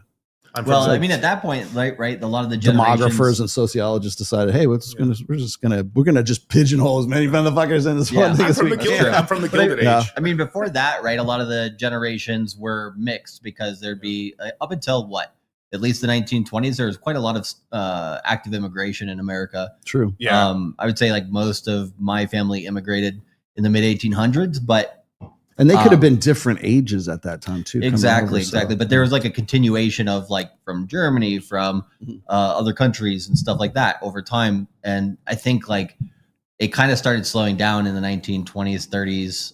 Like America kind of solidified a little bit. Yeah, there's no more free land. No more free land. I'm Generation X, so that's chew a hole. No more free land after what, 1950? Yeah, and I think after we took Hawaii. I think Cappy's a Gen Xer too. Yeah, so, yeah. It always makes me laugh seeing like Elvis Presley, right? Because I was like, there's like that weird part of Americana right there, where like it was Elvis Presley sort of time, where like we had just made, basically Hawaii a state, and there's like Hawaiian themes in all music, in all guitars. There's that Hawaiian twang. Don Ho. Yeah, back when John Wayne. That's true. Yeah, well, I mean, in the 50s and the 60s, there's like that surfabilly kind of. Yeah, right. Yeah, was going on for lack of a better word. Because the Beach Boys and stuff like, and that's actually 60s though. But yeah. No, but I thought that was or they started in the 50s though. Oh yeah, clam bake. We still have. How does Rolo know clam bake? Tell me how old you really are. Elvis. I actually liked Elvis. You know, Wayne Newton's still playing here. Dude, what about like what about Engelbert Humperdinck? Is he still around? I have no idea. Humperdinck, and then I'm trying to think the other guy, Johnny Mathis, Engelbert Humperdinck, and because I'm like Wayne Newton must be really needed to pay taxes or something, because like damn, like he's what, like 90 something? Yeah, they got it. How terrible is that? Like they keep people working. How well preserved do you have to be? I mean, he probably does it because he loves it too. Right. So it's like, well, he probably doesn't know a life without it. So that's true too. So Rolo, yes. Why does the red pill make me angry? Well, just as crypto makes you angry, right? Why does red pill make you angry? Because why do I need sex? Crypto fucks me every day. And there's the clip. Get the plug going. Though. Yeah. No, I mean, the red pill makes a lot of people angry because it's like for a lot of reasons. One is if you like, I guess identify. I hate to say identify. If you like can relate, if it resonates with you. A lot of guys get angry because they get angry at themselves because they're like, I should have seen this coming. Why? What? Like nobody likes to feel stupid, right? Like so it's kind of like one of the things I talk about when guys go through the various phases of sort of unplugging is like there's the anger phase, and people think that that's anger is directed at women. It's not. It's directed at themselves because they're like, I should have seen this. I wish I would have known this sooner, so I didn't make the decisions I made right now. And now, how do I unfuck my life, kind of thing. And then there's the people who are just angry at it because you're giving them which is really what we're discussing these days, is you're giving them empirical facts about things for which they only have emotional responses to. So one of you want to know why Charlie Kirk is in the grave right now? It's because he was very good at presenting facts. He was a consummate statistician. Like if you've seen any of his videos where he's on Jubilee, and like it's the ambush one, like you literally you sign up for a fucking ambush. You like sit there in the middle of the circle, and all these autistic college kids come up and go, with the chairs? And it's like musical fucking cheer. I'm gonna get embarrassed, put up a flag to kick off the guy who's like a good question. And the kid you have on the thumbnail today, isn't that he got famous for? That's Dean Withers. Yeah, Dean he's Withers. Kind of obnoxious. Like these are this is the guy that you're gonna march this guy out there next. He's like, we'll make Dean Withers the next Destiny. No, you won't. Anxiety pen Dean Withers. No, you will not be doing that. Yeah, yes. I do find it funny. I like that. I think we talked about this a little bit. That Charlie Kirk died, right? And now everyone is trying to do a college tour. Oh yeah, even I was just showing the college tour that these guys were doing, which was the Unfuck America tour, right? Which was the only thing they would do is go around and follow Charlie Kirk's Turning Point USA tour around, and then they were just there to like harass them and to so they're just going. They were just following them. They're following them wherever they'd go to do another like sort of counter group or whatever the fuck they're. And I love it now that we're supposed to take Destiny seriously as sort of like being this this left response to Charlie Kirk, and I'm like. Dude, what do you say? Dude, you are walking on some very, I hope I don't get killed. It's like, shut up. Dude, he was getting cooked on a college campus recently. I think like the response of Destiny, well, I'm not going to even say that, but the response probably wouldn't be very, it'd be kind of like, what? He would have been, Destiny would have been gone already if you guys would just stop giving him fucking oxygen, if you guys would stop saying, oh, we got to have a debate with him. Why? Do you owe him a fucking debate? It's like 2025. You've been having debates with this kid since 2022. What else? What difference do you think he's going to say? What different thing do you think Destiny's going to say in 2025 that he wasn't already saying in 2022? He's full of shit. Yeah. Do you think he's changed his position or mind about it? At least he's consistent. I will give him that. His hair is not as blue as it used to be. And I was saying this. I was saying the same thing. It's like, and God bless. Like and this is in no way a flame against Myron or anybody else, but like the more you give this guy fucking oxygen, the longer he sticks around, man. And like, especially for people who are like diametrically opposed to you. Like, you can't have a debate with somebody who has already expressed openly that they want to kill you.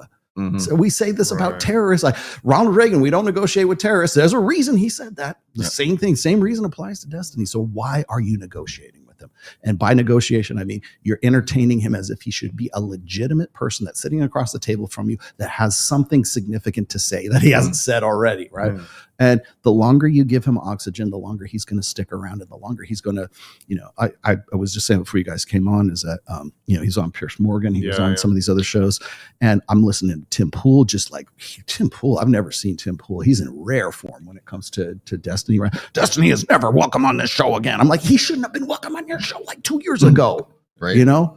Because what is he going to say that you don't already think he's going to say, right? And he's already. But is it views at all costs? Because that's what it really seems to be. Like, and we're in the arena right now. It's like it doesn't matter. Let me invite my most hated enemy. Will it give me an extra 200 live viewers? Let's hear him out. No, let's not. We've already heard him out. Okay, like boring. Can we move on a little bit? Like, but what is your your take on the taste of cock? Like, man. This one or that. He has an expert opinion on that. Might be something new that he could bring to the. Oh, if you're going to debate, Access Vegas, you guys, let's go. That just be. We have brought a panel of famous cocksuckers. Yes, Well, he could relate to the women, so that's a show I will be tuning out of. We bring out like 5 or 6 dildos. And go, okay, sample each one, please. Tell me what your opinion is of each one. He probably would. Show me your technique. Like, at least that will be something different. At least that would be something new, right? Yeah, it's just amazing. Well, and so like I was talking about like Piers Morgan having him on, and like this, like, don't act surprised, Tim Pool. Don't act surprised, Myron. Don't act surprised, Piers Morgan, when he says what he says, because he's who you made him.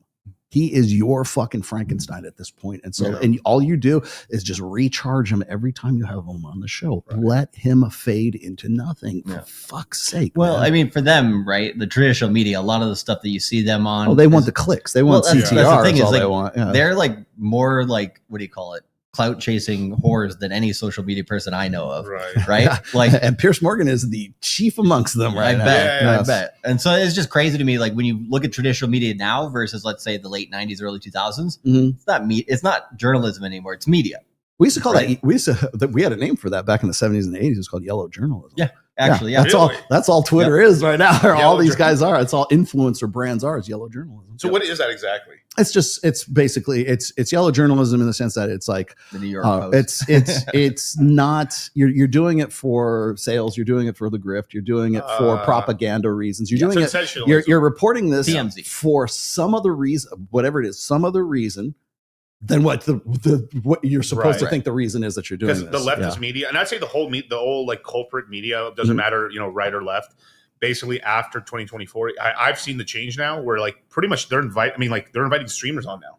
Oh yeah, all 25. They need to, right? Like, to. I mean, we were talking about this before we got here because this, Sunday and the NFL's playing freaking Pat McAfee, way more entertaining than anybody on ESPN. So ESPN's like, I guess we got to get this guy, right? Yeah. Which would have never happened 5 years ago. But most of those personalities on ESPN, when they get fired, they fall back on building a channel. ESPN noticed that. They started giving, and this is Disney basically, right? Yeah. They started giving their different personalities before they got fired their own channel, but owned by Disney. So that way, if they do leave, then they own the rights to them basically. But I think traditional media understands that YouTube, Twitter, Instagram, TikTok, this is where everybody's paying attention. I mean, with the Charlie Kirk stuff, I think Twitter was just like massively, like, tons of information, like all day, every day about that stuff like that. So they're getting, I mean, social media is taking over the traditional media. I mean, it has been for, you know, last 30 years, but it's like gotten to that inflection point now where it's like, the traditional media is like kind of just chasing the buck a little bit, chasing the YouTube side. So, yeah, well, and I can understand from a business point of view, that's they're like almost forced to do that now. Yep. I was listening to Jeremy from The Quartering on my drive over here today, and he was talking about how Destiny just got demonetized on YouTube, right? And for what? For like talking shit and basically being Destiny, right? I'm like, that should have happened 4 years ago. But the thing is he was saying like, well, he was trying to like, you know, wipe it off on Destiny, saying like, you know, well, you know, just because you can't let it go or because you can't like shut your fucking trap, now you've lost. Well, according to him, like if you look at his analytics, I don't know where he's getting his numbers, but according to Jeremy, his analytics were is that he was somewhere between 13 and 15 million views per month on his Destiny channel, whatever the fuck it was, right? That translates to about $30,000 to $50,000 a month to him. Wow. So he basically pissed away $30,000 to $50,000 a month. Okay.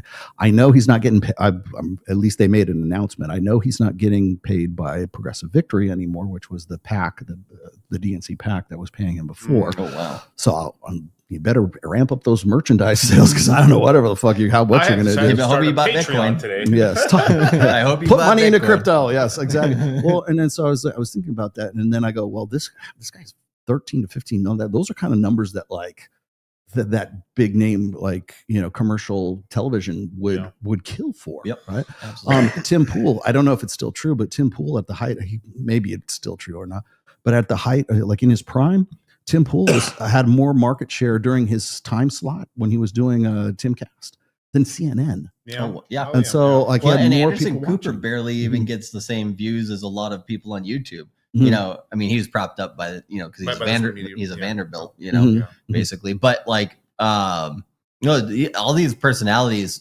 people actually think they suck, right? When we were on cable TV, we had to watch them, and now it's like, oh, we could not watch that asshole, you know, or people that we don't, you know, some people we like, some people we don't, or whatever. But and people are absolutely tuning out now that they have way more choices, and so they're starting to get a little scared from that. Yeah, and I would say even a lot of the bigger name podcasts right now, people are starting to get tired of this shit. Like Chris Williamson and the rest of these guys. I mean, they still have, you know, anywhere like the in the Dubai neighborhood. circuit. That's sort of like the Dubai circuit. Yeah, a little kind bit, right? of. Well, if you look at Steve Bartlett from like Diary of a CEO, or you look at even Tom Bilyeu. I think Tom Bilyeu is, I could be wrong, but I think he's somewhere in the 4 to 5 million range. He has some pretty interesting And topics. then I know that Diary of a CEO guy, Steve Bartlett, is somewhere between 8 and 9. I think Chris is somewhere in that neighborhood too. But I mean, we're talking about like multiple millions of these guys, and they're just reheating the same.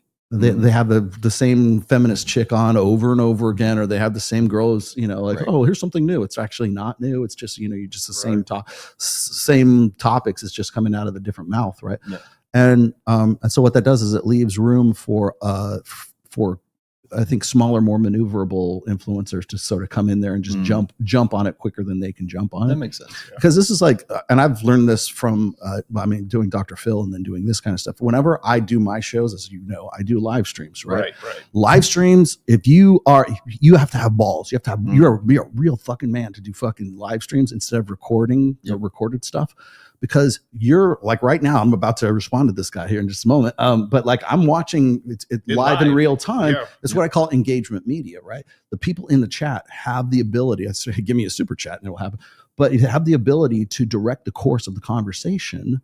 And they feel like they're participating in that. You don't get that from a recorded show. And all of the people that I just mentioned to you, all of them just do recorded shows. Right. Until you have the sack to go and do like what I've been doing for like since 2018. You know, and you guys do live shows too. I mean, when you guys all your shows are live. And that's the thing that's hard for most crypto influencers or engagement people or whatever the hell you want to call them. We call ourselves educators. But I watched this guy named Chico Crypto last cycle. Oh boy. Well, we don't go into all that. Kyle, can you hand me one of the waters from my backpack? But I've got a few words. But sure. No, but besides that point, I know what you're gonna say. Besides that point, he was mostly recorded videos, very good crypto videos, very informational and stuff. But you can tell very quickly in crypto who has been manicured, who has a team behind them, and then also who might be a puppet, right? Right. There's some people who they'll say a bunch of things, and then you can tell they're reading a script because they'll say a crypto slang word, and they'll mispronounce it, right? Because they don't know what the fuck it is. Yeah. And that, or like Chico Crypto, for example, he basically went and said, I'm going to start live streaming.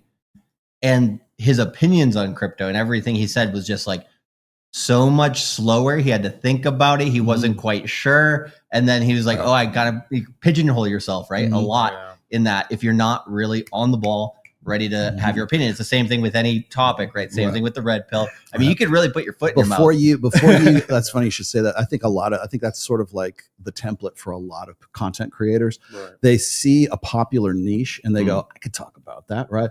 Or like one of the reasons Cappy just did a couple of videos about this and how like YouTube changed the algorithm a little bit so they can sort of flush out the non-human content creators because so much AI is it's always these faceless channels that are and they're basically right out of like India or China or something like that. Well, no, what they do is they go and they create. They don't have to do it. They don't have to have an actual human being. They could just have text to voice. They have the AI creates the video for them, and they could just grab whatever they want from my book. It could be just like a few paragraphs, and it sounds like it's being read by this guy who really knows what he's on. He is a professional narrator, and it lasts all of 3 minutes, 4 minutes, which is exactly the right time amount for somebody for people to watch, and it's gone. And then they make money off of that. They make money off of Elon bucks off of Twitter and stuff for using somewhat the same similar template. But whether it's crypto, whether it's politics, whether it's red pill stuff, or even fitness stuff too, because I see a lot of fitness creators getting their stuff hacked by these guys too. Oh wow! You should perform the exercise like this, right? Or TRT will help you. That kind of shit. But then you have the people who actually are human beings, like I don't know, Dr. Orion Taraban, who has pretty much made a living off of my work for forever, and essentially just basically regurgitating the same kind of stuff, just like rephrasing it, paraphrasing me for a long time. I've never heard the dude mention my name once. Wow. Anywhere, and I know he actively avoids it. You haven't read his new book? No. Well, I shouldn't say that. No, I have. I've read portions of it. I read the portion, the chapter titled Mutiny, which is essentially a rewrite of my essay called Mutiny on the Rational Male. So, he started it in like Swap So. Back in the day and stuff. Yeah. Well, right. And then his newest book, like. The male rational. The male rational? Yes, the male. Can you imagine? Hombre de racional.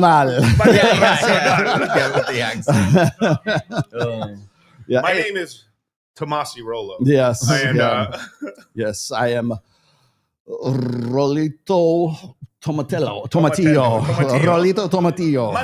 Mantequilla. Yes. It's like, I tell you who's getting it from both barrels right now is Sadia Khan. Oh, dude, Sadia Khan. You want to talk about somebody who like was riding it for the longest time, and no pun intended, riding it for the longest time, and now she is crashing and burning right now. Oh, really? And is that the thing about her fucking her brother real? The hell? I don't know about that, but I do know. They're coming at her hard right now. Yes, allegedly. I know. I mean, the whole thing of her being like sort of a side piece and stuff like that, and all this other stuff that was coming about 2 weeks ago, and still kind of lingering right now. It's funny. But Kyle, remember who was it? Well, Coral Osborne she was one of the really critical of Sadia. Also, Jamie Lynn, who's been on with Mike. She's local here, and then my friend Dr. Taylor Burrows, Dr. Babe Love. All three of those, like she has given shit to each one of those, and they're all like Coral is a sexologist. Dr. Taylor Burrows is an actual doctor of psychology. Jamie Lynn also has a doctor in psych. She does marriage counseling and sex counseling or something like that. And all three of them have been really hypercritical of her because like a lot of it, like after a while, they kind of figured out something doesn't smell right about her. And so she goes on the offensive with them, and they have all the fucking receipts. I connected all three of them to, Sadia doesn't know this because they're all friends of mine. I connected all three of them. I said, go have at it. Go get them. Go get them. Well, and I don't have the time, but you bitches do. Go get them. When you get women being vindictive against each other, that's a recipe right there. Would I ever leverage something like that? Bro, you got to put this quote in the new book, brother. You got to put a woman's worst enemy is another woman. Yeah. Well, that's what a misogynist is. It's a man who hates women as much as women hate women. Let me answer this guy real quick, because I need to set this guy straight. Not trying to be offensive, but most people are predictable to me. MAGAs are just more. Okay, so dude, I am not MAGA. Do I have a red hat on? Do I have? I take mine off. I know. This is in no way a political show. I know it sounds that way right now, but it's no way a political show. Never has been, never will be. So, well, the way I see people talking about politics nowadays in America, which is just ridiculous, is like, if you agree with one point from one party, you must be that side. Like if you say one thing that's like, oh, I agree with this. Oh, you must be liberal, or you do that, you must be Republican. It's like, yeah, you say one thing and it defines you. Yes. I was saying the same thing when we were on Access Vegas on Wednesday. Like Mike and I had to talk about Jimmy Kimmel getting fired, and then we could not avoid talking about Charlie Kirk, obviously. Yeah, of course. So we had to bring that up. So we're talking about that, and like Mike has to give this, and understandably so, has to give this like disclaimer about like how me and Mike are not MAGA conservatives. We're not like crazy leftist degenerative liberals or whatever like that. We tend to be sort of in between. Like, what is the issue we're talking about? And I will tell you what my take is on that particular thing. So if you're going to say that I am a MAGA because I have some sort of empathy or sympathy for Charlie Kirk, dude, people don't know this. I knew Charlie Kirk. I had conversations with him before he was Charlie Kirk, before he was like the brand Charlie Kirk, like back when he was doing whatever podcast. Yeah, that Charlie Kirk. Yeah, that's the guy that I used to lock horns with. And people thought, oh, well, you hate trad cons and you're must be some leftist liberal degenerate, blah, blah, blah. I'm like, no, I'm just taking him issue by issue. And the issue I had with him was he's very naive when it comes to the sexual marketplace, and very naive when it comes to like, how men and women actually get together. Cause he's been with his she was Miss Arizona or something like that, his wife and all. Yeah. And, not to speak ill of her, but the thing is like the guy, she turned him down so many times. Oh, really? Yeah. There's podcasts, his own podcast where she's saying this like outright. No. Right. And so I'm pointing out these things. And it's like, I always get down to this point where it's like, I'm having this empirical debate with these guys and giving them like, stats and, number by number. Right. And then they run out of gas. And then it's like, who hurt you? It's an emotional reframe. Yeah. Tell me who hurt you. Like, show me on the doll where they touched you, right? Or like, I love it when they do this to Myron. They're like, "Are your parents still together?" I've never heard a better emotional reframe. He's like, "What the fuck does that have to do with anything?" What it has to do, Myron. What it has to do is it's an emotional reframe. It's they have run out of gas in their empirical arguments, and now they have to reframe the conversation so that you look like the bad guy. And what that means is like, who hurt you is no one. How that translates is no one would have the same opinion as you or have the same takes as you or would ever be saying these things to me if they weren't abnormal, if you weren't some sort of aberration of some sorts. So I want to know, like suddenly I'm going to play like armchair psychologist. Who hurt you? What was your childhood like? Did you ever go out and touch grass? Do you know any actual women? I love that one. Yeah. So, but the point I'm trying to make here is like, I take issues on a by issue basis. And so I hate that I or Mike have to even, and you guys too, have to even like point out the fact that just because I said one thing and I have an opinion of this, like, doesn't mean that I didn't agree with like 90% of what Charlie was talking about. I just happen to have a big disagreement when it came to the sexual marketplace, which, by the way, is my niche in the first fucking place. So of course I'm going to talk about that. Yeah. I mean, this is something that, because we've learned quite a lot. I mean, obviously we learned so much from you and the Red Pill and the Rational Male and stuff. One thing that we tell our guys, if you can avoid it, please, is like, not to popularize your significant other on social media. Yeah. And guys do this all the time. We have tons of guys that have started YouTube channels and stuff like this or social media accounts. It's a hack. It's a horrible hack, but it's put your hot girlfriend and soon enough, not your girlfriend, because you're just advertising your piece to everybody else for her to get her DMs. Everyone's just, or like the classic, you have this, this is your girlfriend, but you're never on camera with her because you're basically her manager in the background. And then the reason people are following her because they think they have a chance to fuck her, basically. Right. And then in this space, of course, people don't even care if you're married to her. They're just still trying to fuck her anyway. Or else you get the situation of like the power behind the throne. Right. Which is like, I learned this from Dr. Phil because Dr. Phil's wife, Robin, she essentially runs, or what she did, she ran that show. And even if it was they had producers and a whole team and everything else that was going on, but she was the one that like he would always look to for like sort of like guidance whenever he got lost on the show. Right. And she always, little by little, she kind of worked her way into being like, hey, okay, here's Robin's section. What do you think, Robin? Like that, like, so now she's suddenly part of the show. Whereas before she was just sort of behind the scenes kind of thing. I would say the same thing of Tom Bialew's wife, right? Like Mike and I were supposed to go on Tom Bialew. And we had a date, or we were waiting for a date, I should say, and it never came. I'm like, why the fuck can we get that? And then I looked at some of the episodes with him and her on there. I go, I get it. Yep. 100%. Well, I don't want to say too much. Emotional the same thing happened with a little bit with Robert, a little bit. Yeah. Oh yeah, absolutely. Well, he'd probably say the same thing now. Yeah, you can definitely bring that up. Yeah, Robert Kiyosaki, Kim Kiyosaki, she hated you guys, to this day still runs Rich Dad. The Rich Dad organization. That's crazy. She's got her, she's never going to lose that. Yeah. I mean, we were on a show with Robert, and it still was like the amount of like hoops we had to go to get the show done, even with us. It was crazy. Yeah. Just because like, oh, you're friendly with Rolo? Really? God. You want a story? I'll give you a crypto story, actually. This is a good segue. Okay. So you guys know the Red Pill Lions guys, Kevin Savo and Rocky Savo and everything like that. Yeah. So, and then a long time ago, there was this great NFT. It was called Red Pill Lions. No longer around anymore. But back then in 2022, I was helping them, sort of get the thing. I put my name on it, basically. Yeah. Yes. And I said, okay, you guys take it and run with it. Well, at one point they asked me to get Robert Kiyosaki to endorse Red Pill Lions, right? I'm like, no. Oh, it's just a tweet. You just need a tweet? No problem. So I called up Robert. I said, hey, would you mind giving my NFT a shout out on Twitter? It shouldn't be that difficult. Well, he's got a Twitter team already, so it's not like he just like writes his own tweets and shit like that.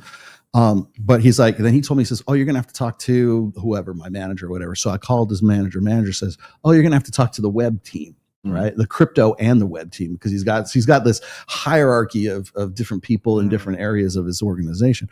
I talked to them. They're like, oh, we needed to check it with these guys over here. And it's like, seems like a lot of bloat in the company. Like in those cop shows where they take the thread and they run it across from picture to picture to picture, to show you the web and the network. That's what I felt like I was doing the whole time. Right.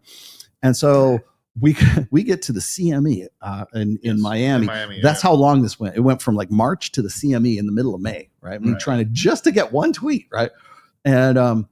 And so we got out there, and the reason why I say this is because the guy that the final boss I had to beat was in Miami, right? And so I said, look, Kevin, I'm done with this. Rocky, I'm going to put you in touch with this guy. You guys can work it out, blah, blah, blah. So they did. They talked to the guy. They got this whole thing going. And later on, I think like 2 days later, we were still in Miami. He goes, it's not going to happen. I go, why not? He goes, because Kim killed it. Damn. Kim would not allow that tweet to go out, one tweet for like an NFT she didn't even know, which is no longer around anymore. Right. And I thought about that and I go, so we had to pull all this bullshit, and all I had to do was go and say, do you hate us enough not to let us put something on the thing? And that's all it was. Yeah. That's all it was a power behind the throne, man. Yep. Yeah, never put your significant other in any control. Yeah, I kind of feel like a lot of the times when people do that, like the guy might be famous first, let's say, or like known, and then that's usually the case. Though. Yeah, and then he puts the girl there. Well, often what I suspect is happening in the background, the lady is just getting jealous that he's getting more attention than her. Yeah, right. I got that from when I was on Dr. Phil too. It's like you got the woman who's there and she understands what her husband does. I think probably I don't know. Maybe I get the same vibe. I don't know for fact. Was she working there the entire time? You think? Who, Robin? No. I mean, I'm Dr. Phil's wife. Yeah, Robin McGraw. Yeah. Oh, yeah, for sure. Oh, okay. I think what happened was like you got to remember that there's this progression. Like Dr. Phil wasn't always Dr. Phil, right? Yes. Like during the 70s, nobody knew who the fuck he was, right? Until he went on Oprah and started becoming a regular on Oprah. That's when he started to take off. That's when they gave him his own TV show, and he's the Dr. Phil that we know. She basically made him.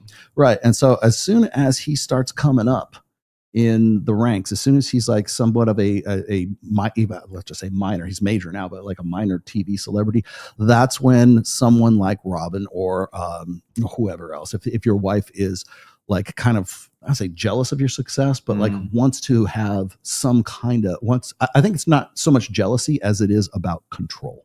Yeah. That like he doesn't know what he's doing. So I'm going to step in and take care of these things because this is how it ought to be. Like she knows better. And that could go so bad. So I don't think it's so much jealousy, although people will probably disagree with me. It depends on who it is, right? I think it comes from more of a place of insecurity on the woman's part and thinking, oh, well, he's such a buffoon. He'll never know what to do. He needs a woman's help in this. And so I'm going to help him save him from himself. Is what it really comes down to. And it's just based on insecurities more than anything else. Right. And so like people always wonder why doesn't Rolo bring his wife on or have something like that? Because first of all, she's completely uninterested in doing anything like this. And the other thing is like, she knows that I know what the fuck I'm doing when it comes to this stuff too. Like if I go and I make the thumbnail I did today with Dean Withers on that thumbnail, she's not going to go, why did you put this kid on there going like that? She already knows that I'm going to do it because it's a face and it's got a shock on it and it's guaranteed to get eyes on the screen, right? So it's like me having a finance show and then saying my wife does our finances at home. Right. Wow. Yeah. That's actually big when I talk to guys. Yeah, if your significant other is on your ass about how you're investing or using their money, she doesn't trust you. You know what's funny? When I was a recruiter in Tokyo, that would be the final boss. Usually when you're talking about the web of different things, you're talking about from the candidate side when you're hiring somebody to a company. If you forget to basically see if they're whipped or not before you start the interview process with them, if you determine they're whipped, you got to include the wife within the conversation earlier rather than later. Sometimes even bring her out to dinner with all three of you. You got to make sure that she's the one that's not dominating the conversation when you're talking. Yeah, you don't want her to be the final boss, and all of a sudden you got all this work done, and then she just I know. Well, as you guys both not quite like that, but sure. Okay. As you guys both know, I used to work in wine and spirits, and the guy I used to work for, I can say his name, Dave Vandeveld. He was the guy that was the principal guy, I guess, at Kettle One, and then they split off, and then he started Van Gogh Vodka, and he became an importer exporter, and we had other portfolio brands as well. And during the time that I knew him, he was married, and then he got into a really nasty divorce, right? And his ex-wife ended up taking a lot of money out of his bank account, and to the point where she didn't get it, but she was trying to get partial like ownership of his companies because he had more than one. And I'm glad to say that didn't happen because he had good legals. He paid a lot of money, but he didn't lose the business. But the thing is the damage is done. Yeah.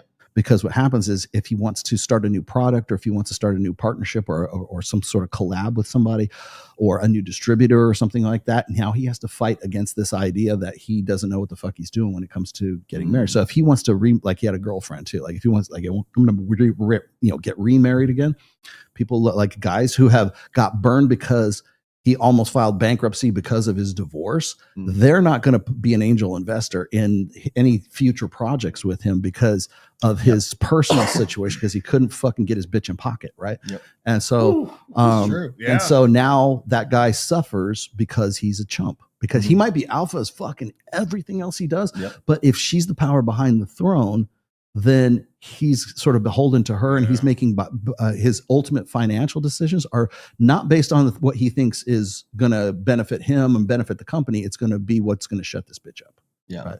And so I was privy to at least 2 or 3 different meetings where like he didn't get a deal because they didn't want to deal with it because he was going through his divorce at that time, and they didn't want to have anything to do with him. That's brutal. Yeah. It's like double whammy there because it's rough. Yeah. Man. That shit will follow you, man. People don't think that. Like when they're reading the book and everything, like, oh, Rolo's going to show me how to get bitches. No, I'm going to show you how to avoid shit like that. Yeah. How to have the mindset so it's not just about like people want to say the red pill is just like it's just those pickup artists and game and stuff like that. No, man, it is way more than that.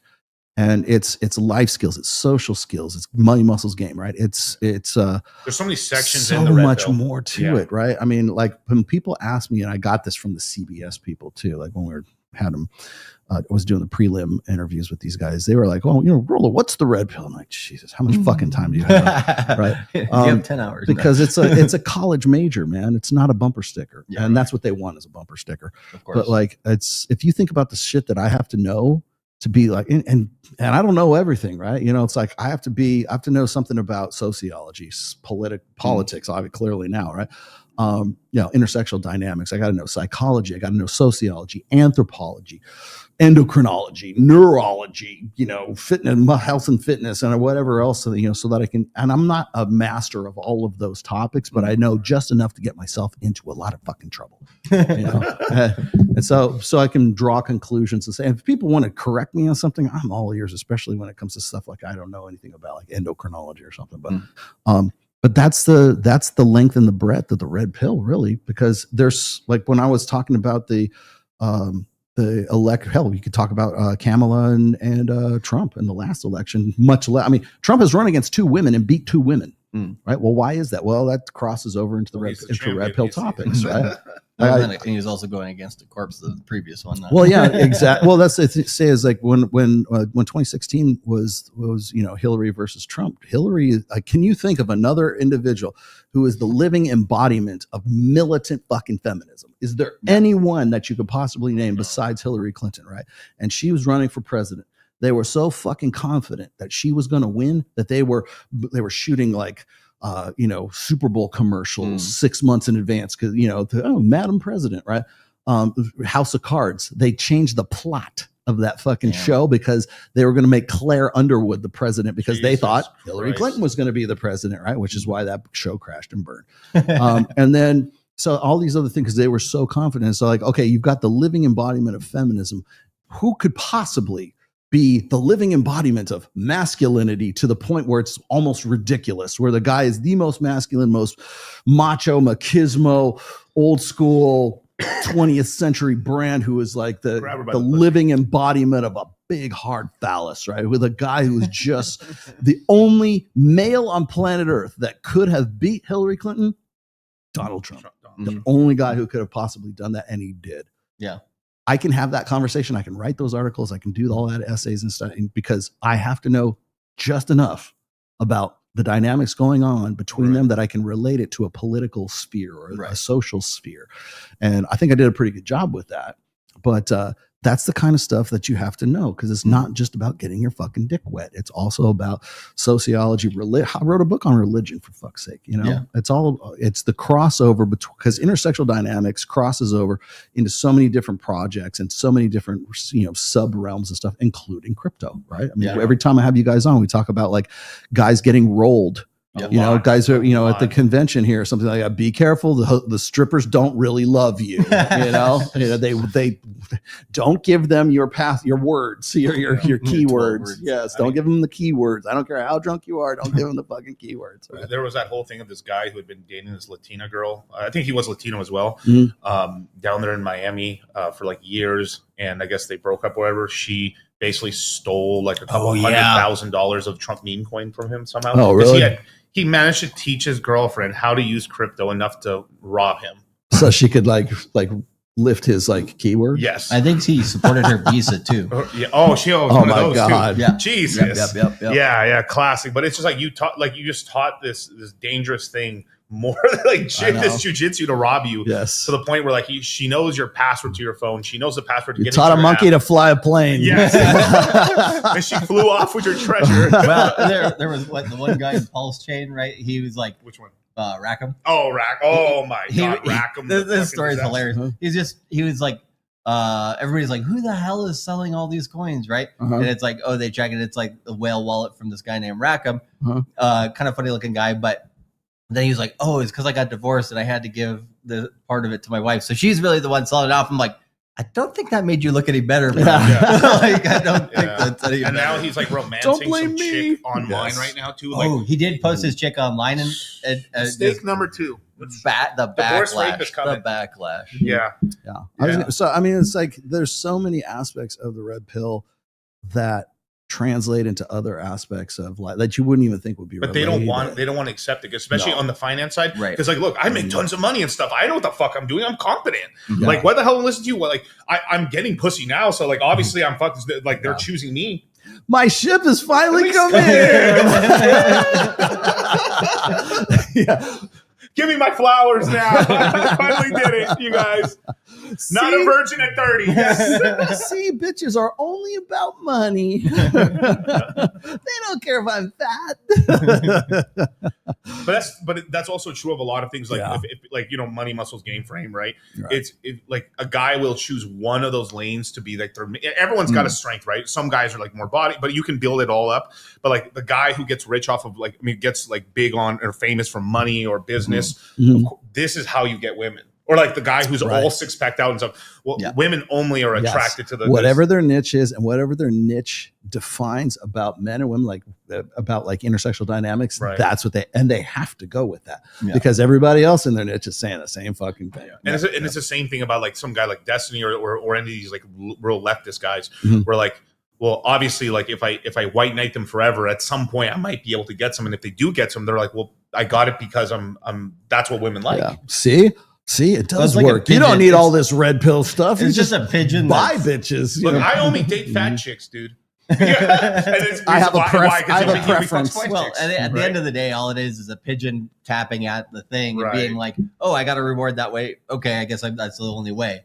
Where instead of actually like figuring out and understanding what you're doing is basically what you're saying. Oh, well, a lot of people don't care that they don't want to, and sometimes in some cases I don't blame them because it's fucking complex, man. Yeah, it's the same thing with crypto and finance too. Like some people would be like, oh, I put all in on this meme coin and it blew up and I got $1 million. This is awesome. I'm going to do that again with everything. And it's gone. Right. Yeah. So, yeah, you'll get rolled, man. No, I was going to say is that like a lot of people will think that if they stick to their guns and this is the way that it ought to be. Like I'll use the Steven Crowder is a great example of this, right? When Steven Crowder got married, I think in 2015, 2016 to Hillary Crowder, right? Oh, they were virgins and they met at church camp and they didn't fuck until their wedding night. And he wrote this really just self-evincing like article for like, I think Fox News or something like that about, see, I did it the right way and and just on his fucking high horse. And it's like now hindsight being 2020. He hates it when you remind him of that, him, popping off like that.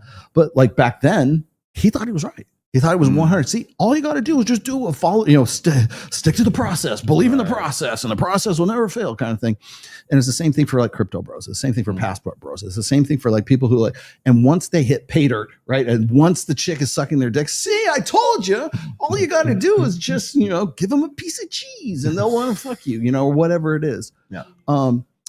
And so like it's kind of like the self-righteousness. Like if you're waiting around, because a lot of guys have that mindset, they don't have a lot of sexual success. They don't have a lot of sexual opportunity. Right. And so what happens is once they do, for whatever reason, once they do, then they think that their ship has come in. Then they think that they finally hit pay dirt. And by sticking to the plan, then this is where they're at. Like I listened to like Ben Shapiro talking about how he met his wife. And he's talking how I shouldn't say that, how he was a sex pest with his wife. And I don't mean in a sexual way. I'm just like he pestered her and just basically was, see, you just have to be perseverant. You just have to pursue, and you just have to make your case. And it's like he's like trying to win some kind of like court case or some shit like that. And the guy married like way later in age. Oh yeah, and she didn't want to have anything. She even says, I don't want to have anything to do with him. But after a while, he kind of grew on me. Yeah. As his bank account and his prestige and his affluence and his status accrued, then and her age accrued. It's the same thing with fucking Jordan Peterson and Tammy Peterson. She says the same fucking thing. She had just got out of a 2-year relationship with some guy that she was living with, and she accepted Jordan Peterson's 3rd proposal of marriage. And then that was before dating? I just realized he was suddenly the right guy at the right time. Well, I'm sure you did. And then when you look at the daughter, it's like that's the what do you call it, personification of the dumpster fire. Right, exactly. Where I lost is what you told me, or a little bit, or other people had told me that she was the one running his social media pages. Oh, that's yeah, what made me lose a lot of respect. Michaela's running it. I saw an interview where it was all three of them. It was Jordan and then his wife and the daughter. That was so disrespectful. Oh, they were just like basically God, just clowning him the whole time. I was just like, oh man, that's brutal, bro. The only way around is like he just went in there and just slapped the shit out of both of them. Well, like, shut the fuck up. What's funny is the reason why like you think like that anyone with a brain would think that they're clowning him is because we're Red Pill, because we have we have the ability to like sort of see things a little more clear. Like, oh man, I would hate to be him. Yeah, he doesn't know that. Yeah. He thinks he's yucking it up. This is just how things are, just how women are. Da, da, da, da.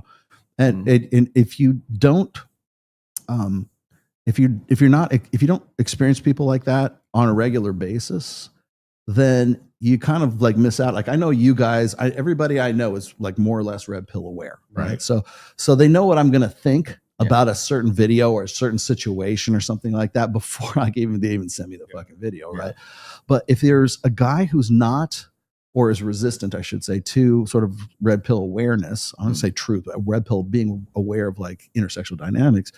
Like when I had to, again, I hate to use Dr. Phil again, but like when I went on Dr. Phil, like none of the people in the audience, and Dr. Phil included, and with the exception of like, I think Richard Reeves on the panel, nobody else knew what the Red Pill was about. They had no awareness and stuff like that. So like when they asked me these questions, like the audience on their little 3x5 cue cards asked me questions about, so they're trying to get the gotcha moment with me. And I had an answer for everything. And this one chick said something about how women needed to fight for their rights and da, da, da, da. And the first thing out of my mouth is the standard answer to that question, or the Red Pill answer is, what rights don't women have? You could hear a pin drop in that fucking audience. No one could answer that because I just don't like your tone. Yes. Yeah. Can you rephrase that question? Because they don't know. And to me, like, I'm going to drop that on whatever podcast. I'm going to drop that on Myron Fresh. I'm going to drop that on Access Vegas, whatever, because I do it so often. But like the people who are there are not versed whatsoever in Red Pill or in intersexual dynamics or anything like that. And they had no comeback to it. You know, of course, what about the wage gap? I'm like, well, that's been debunked. And then we can have a conversation from there. But like for the brief moment, it was just dead ass silent on just don't have kids. Yeah. But the WNBA deserves more money because the males get so much more. Well, because people actually want to watch that. Play better. Actually, you actually get more. Yes, you know, I love it when they're like, pay us what we're worth. It's like, if that were the case, you would be paying back the WNBA. Exactly. So you would pay off. They would be garnishing your wages. Is what they should be doing. Throwing bricks. Yes. It's like the reinstatement. Pay us what we're worth. Oh, you mean $10,000 less than what you're getting right now? Yes. Yes. Exactly. Yeah, exactly. WNBA. So tell me about the program. Let's get into the nuts and bolts. Yeah, that's why you're here. We're jumping into the crypto mindset course for Q4. Basically, we started sales on last Friday, and enrollment closes at the end of this week. Wow, I'm early. Holy shit. Yeah, for once, right? Yeah, we're usually somewhere in the middle, but the webinars will begin at the beginning of October and they'll last for about 2.5 weeks. So by the time we get to about the third week of October, we'll be winding down webinars. We do 15 live as usual. This time, we're adding an extension on called the Take Profits course, that's which what I need. we just kind of rolled that one out in the summer to see like kind of how it would go. And we give people a lot more detail on like the thing that's very consistent with every quarter is the 60-day cycles for Bitcoin and crypto. And so you pretty much get one really good buy period and one really good sell period within every 60-day period. And so we focus on that, but then we're kind of training people up to take profits, buy the dip, take profits, buy the dip, so that when we get to the end of this bull cycle, and yes, we're still in a bull cycle. No, I don't. No, I don't want to. But so then when you get to that penultimate moment where things are crazy and it's going up forever, and you never want to sell because it's the best thing since sliced bread, all that stuff, then we can get our guys, but I can make more money if I wait. That's true. Could 10x more, right? 10x more. I mean, buy more. I mean, leverage. Sometimes I wonder if because we've all talked about this before, but like the psychology of like crypto, or really, I mean, you could even apply it to the market and stock.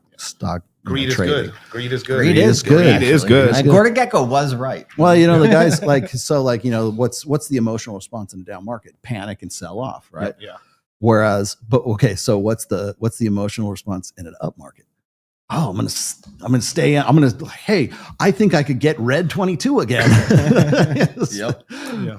I know I shouldn't say this, but I've been doing very well on roulette lately. I'm surprised you even play roulette, man. I've been killing. Roller could tell you, man. I mean, sorry, Charlie could tell you. Yeah. But I mean, it's just a fun game, But that one, it's just random. Oh yeah, it's just complete random. Just randomness and stuff like that. But everybody at this table, by the way, plays craps. The only game you should play at the clubs is craps. It's a lot of fun. It's really fun. Yeah, it's the only game where you have like an even chance with the house. Yeah, and actually, I mean, craps is a lot similar to crypto. Basically, your stack of coins is your portfolio, and then you're doing risks, hedge. It's your bag.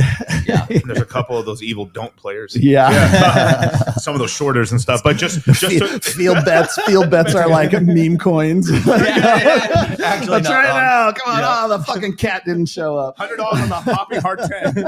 Let's roll, baby. Come on, baby. But like what? So just kind of saying, but the second part we've added, which is the cash out course.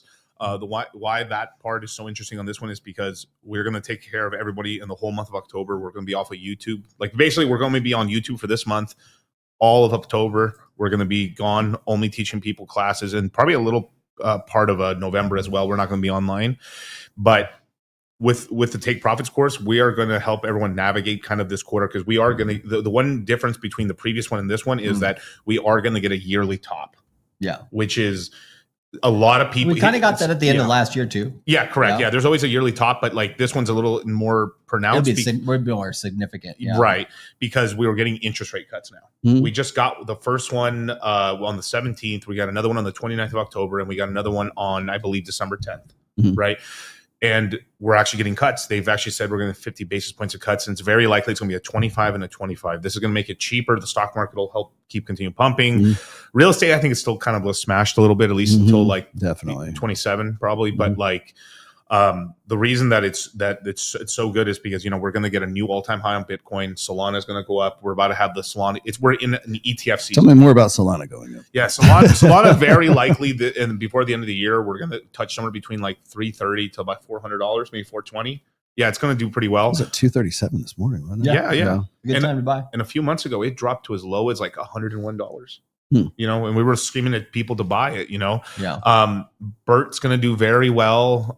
Nobody sausage. There's a shout out to the fat holders and stuff, but meme coins have been very profitable this cycle, but it's very like in and out versus like hodling for a long time.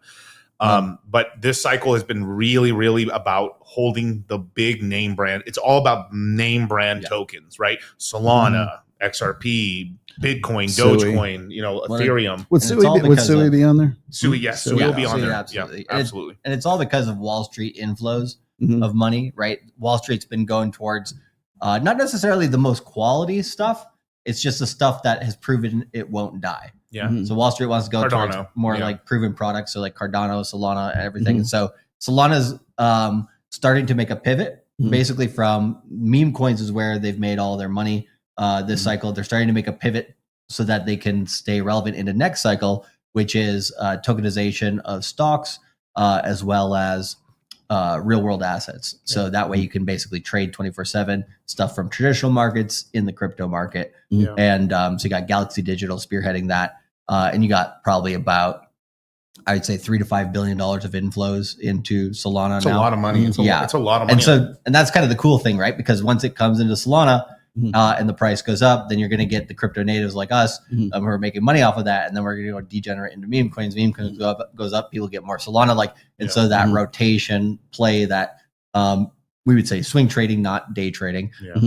Those types of moves are really good. So like when the Wall Street money comes into crypto, you just have to kind of know, okay, it's coming into Sui, it's coming into Bitcoin, it's coming into Ethereum heavy, it's coming into Solana, and like, okay, so where just understanding the money flows basically will make you much more successful at choosing coins. Yeah. So we teach that. And then one thing that we'll tell you guys here on YouTube right here with Rolo's guys that, we're going to sell meme coins extremely heavy.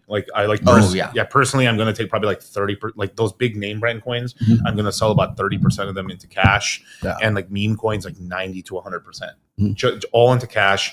And then basically, depending on where the low is, the low could be in December, it could be in January, get back into the market. And then one other thing is that we're going to be holding everyone's hand during this whole time.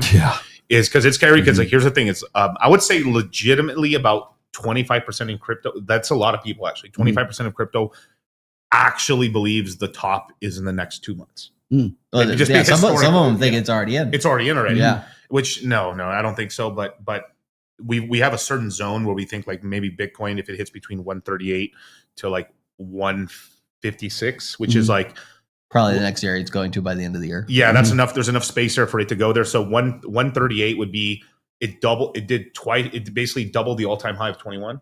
So 21 we hit 69,000. 69 times 2, 138 and some change, right?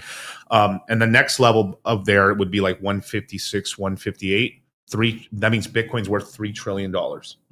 And market cap's one that a lot of people forget to pay attention to. There's these big round numbers. Like so it's all, here's the thing, like this is where the Red Pill's actually helped me out a lot. Is like it's helped me really learn more human psychology. We're really affected by round numbers, right? Oh, yeah. We all want one Bitcoin. We want 10 houses, 10 rental properties. Like every time I talk to any guy that's trying to get houses, they're like, yeah, I'm trying to get myself to like have 10 rental properties, or like I'm trying to get myself to like my business to get to $1 million. Like it's always this magical number, right? Of like, it's a round number, right? So psychologically speaking, right? It's like, well, if the all-time high Bitcoin's in right now, I mean, we have doubled the last all-time high. Shit, maybe it is in, or 3 trillion. Wow, that's actually a huge number. Actually, wow, that's 3 trillion is already a lot already. Crap, and that's why I have those numbers there, because they're psychological. They're right. Yeah. So the only thing that's going to extend the bull market or the crypto market to go higher than that into next year is basically new liquidity coming in from the United States. We have a lot of other countries with the M2 Bitcoin or the M2 money supply. It's just like when you basically see global money being printed. It takes about 110 days for that to get to speculative assets, specifically Bitcoin, and then you see the price go up from that as well. And so now that we're having the rate cuts, like Miguel's saying, you're most likely to get some money printing going into the end of the year that will spill into next year, and that also will help to push up the market. So that's going to throw a lot of people off in crypto, because then they're going to say 4-year cycle's dead. Now we're going to be more like the stock market, the S&P 500. We're only up and to the right. No more bear markets ever again, and it's gone. Right? And that's where people will get stuck. And the reason why, like, also, like, one thing, like, where we make the most money is actually buying the bottoms, basically. So by the end of 26, at some point, very likely kind of around maybe April, March, could be June as the latest, that's probably the top, and then it's over, and it's going to drop very rapidly. And it's sort of like when you buy a house, you make the money when you actually buy, right? That big purchase there. Yeah. Because of these interest rate cuts that are happening, right? Like real estate it's probably going to go down. And depending on where you live, real estate prices are probably going to drop 10 to 30% on a really shitty ass area, probably, but like 10 to 30%. And it's probably going to bottom either at the end of 2026 in quarter 4, because usually the last quarter of the year is everyone buys their house in the summer. Yeah, Most people, yeah, right? of course. No, Or like spring. or spring, Yeah. right? Well, they don't want to do it when the kids are out of school. That's why. Right. But also a ton of people, like it's like I always make this joke because he's from Minnesota, right? It's like, who goes house shopping in Minnesota in December? Yeah. No one, right? Unless you're really desperate. Need it, unless you really need it, right? So it's very likely there's going to be the lowest volume, and the prices are just going to keep dropping, or it's going to bleed into probably the summer of 27. Right. That'll be probably prime time to buy a house, because rates by that, because like a big event that's happening May 12th. Is the Jerome Powell, basically the chairman of the Federal Reserve, is going to get fired. Basically, he's leaving. He's not going to get rehired. Trump's going to put someone else in charge. That's going to start cutting rates dramatically. So real estate is going to bottom quarter 4 or probably quarter 2 of 27, and probably like the houses will be down enough, and the rates will be low enough that it's going to be feasible for you guys to buy houses. Moderately priced. Also, the reason the prices are going down is as interest rates go down, people are going to start refinancing. We're about to enter a refinancing boom. Because there's a lot of people that are house rich, cash poor. If you bought a house between 2000, let's say 9 to, I don't know, 2018, 2019, you have equity, tons of equity. You're fine. But the problem is if you sell your house and move somewhere, oh crap, now I have this huge like payment. Like it's like right now I'm on like unless you downsize, which nobody wants to. Now nobody wants to, right? So most people are like, I'm gonna buy here, I'm gonna sell my house in California, and then I'm gonna move to Florida. But then you get a 30-year mortgage in Florida on a house that's equal to what you have in California, and you're like, holy crap, my mortgage is up $2,000 a month more than I had it in California. Just because they bought it cheaper, basically. And they're like, I can't do it. So that's why a lot of people have been waiting to move because they can't. Other people just want to take the equity out of their house to go speculate on a business. So the refinance boom is what's going to basically, that's going to happen from, I would say, like the late part of 26 into 28 this is where all the retail money is going to come in for the next cycle. So the retail cycle is going to be 27, 28, 29. Okay. So, and one thing that we've been telling our students since we started the classes back in 2020 is that we're in the roaring 20s of crypto. Right. We're literally in the roaring 20s, and it's scary how it's lining up. It's so scary. Look, it's like the top. I mean, me and Charlie can tell you the top's probably going to be in 2029, maybe like a little into 2030, right? But it's so insane. It's like it's literally the same thing, except instead of stocks, it's crypto now. It's crypto. Yeah. Yep. You probably get your first $1 million Bitcoin sometime, I would say, before 2037. Yes. You're gonna get that. Hopefully sooner though. That's funny because ever since I could say before I even knew you guys, I was like a hobby investor. Right now, I'm a little bit more serious.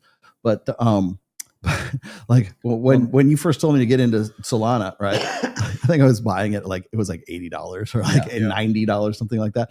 And you're like, oh yeah, it's the bottom of the market. I'm like, but it's 237. But I'm in my head, I'm thinking the bottom is when I bought it like years ago, and now things have changed. So it's like you have to sort of like, well, and psychologically people kind of get frozen where they started in crypto too, right? They'll be like, well, this cycle it's more expensive, so I can't buy that. I got to go buy something cheaper, right?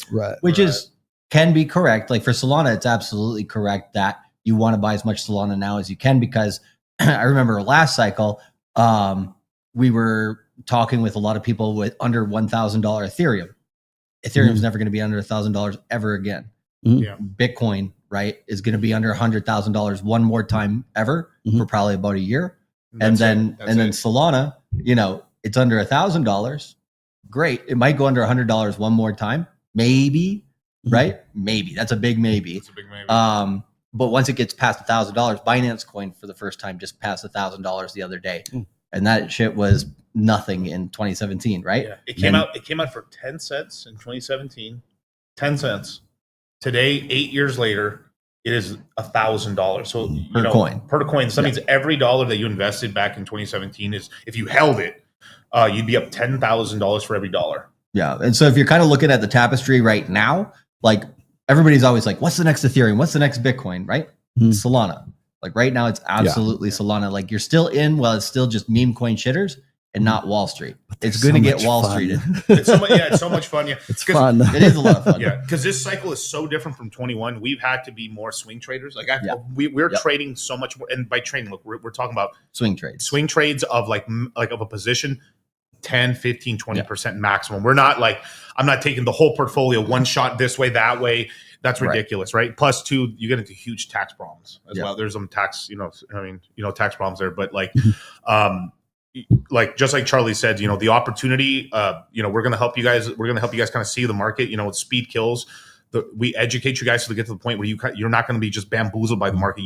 Kind of what's going on, and the big thing for you guys we're watching right now is that you guys are going to be able to take opportunity in late 26 to buy Bitcoin back actually, under $100,000. There's a guy, I won't say his full name or whatever. His last name is Banks. So if he's watching, he'll know what we're talking about. But he's watched our channel for probably about the last 2 years. And he explicitly stated, because I think he's trying to make a goal for himself and he wanted to be somewhat accountable for it. He was like, I'm staying with you guys, watching your channel till we get to the end of the next or of this current 4-year cycle to get to the bottom, so I can buy as much like solid cryptos as possible, specifically Bitcoin. But I would also recommend, at that time, get a load up on Ethereum, load up on Bitcoin, load up on Solana. I think the next one that's new this cycle that is going to be kind of good to buy while it's still cheap is Sui. Sui's under $10 right now. I bet you by the time we get to this point 4 years from now, in 2029, people are like, you bought Sui under $10? Holy shit, you must be fucking crazy loaded, right? And people can be. So sometimes it's a really simple strategy. Just determine kind of what's the next kind of foundation of crypto that other people are going to build on that's not going to go away, and just stack those coins as much as possible. And this is what we call cultivating crypto, right? And then you can go and have fun with all the degeneracy and the fun stuff, because this is the best part of crypto, right? In my opinion. And then you use those profits to get those layer 1 coins. Right. And a lot of people, like Miguel said, they just kind of keep going 100% risk on, 100% risk on, 100% risk on until it's gone. And so, that's the get rich quick people are the people who always max bets all the time. Yeah. And so like that's like largely when we talk about the course as well as like what we're doing to take profits, make some money in the cycle. Obviously we are putting money in meme coins. We're putting money like we actually. If you're not in meme coins this cycle, like you didn't do that well. I mean, not even that, like that too. But then also, like, are you even in crypto? Right.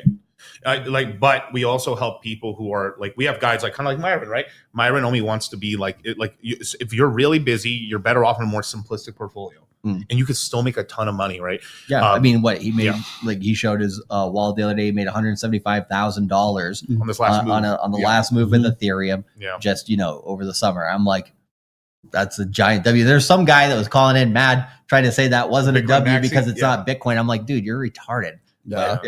Like there's times to buy Bitcoin. It's real money in my bank. Right. That's also the other thing we face a little bit in the crypto space that the Red Pill has helped us out with quite a lot, is that there's so much we have crazy tribalism. It is like some guys have like XRP right here tatted on their shoulders and shit, like crazies and stuff like that. And or I think the Mike Bitcoin Novogratz still has Luna. Terra Luna, baby. But a crypto is literally a stock, a religion, and a football team. It's like the Raiders, Catholicism mixed in with or Jehovah's Witness mixed in finances and mixed in with a stock. And it's this crazy thing because it's like if you get more people to join your thing, it will go up in price. And so it's like this whole thing where like if everyone's rowing in the right direction, you guys will get rich over time. But it just causes like these huge problems and stuff. Like we get like big one of us. But like with like we get some of the biggest crazies are the people who only buy one coin, like the Bitcoiners. We completely I tell them like, dude, I bought all my Bitcoin when it was at $15,000 and $20,000 in 22 and 23. And from there, I started rotating my capital. He tried to attack us with opportunity cost. Well, there's my capital has done better doing other stuff than just all inning at Bitcoin. Like we told our guys, stop buying Bitcoin at $52,000 because that's $1 trillion market cap, and we're still below the 69,000 all time high of 2021. You're basically buying kind of a risk-free asset. Like you're safe. You're buying here, even if it crashes back down, you basically won't ever not be in profit. Beautiful. And the number of X's from there is still decent.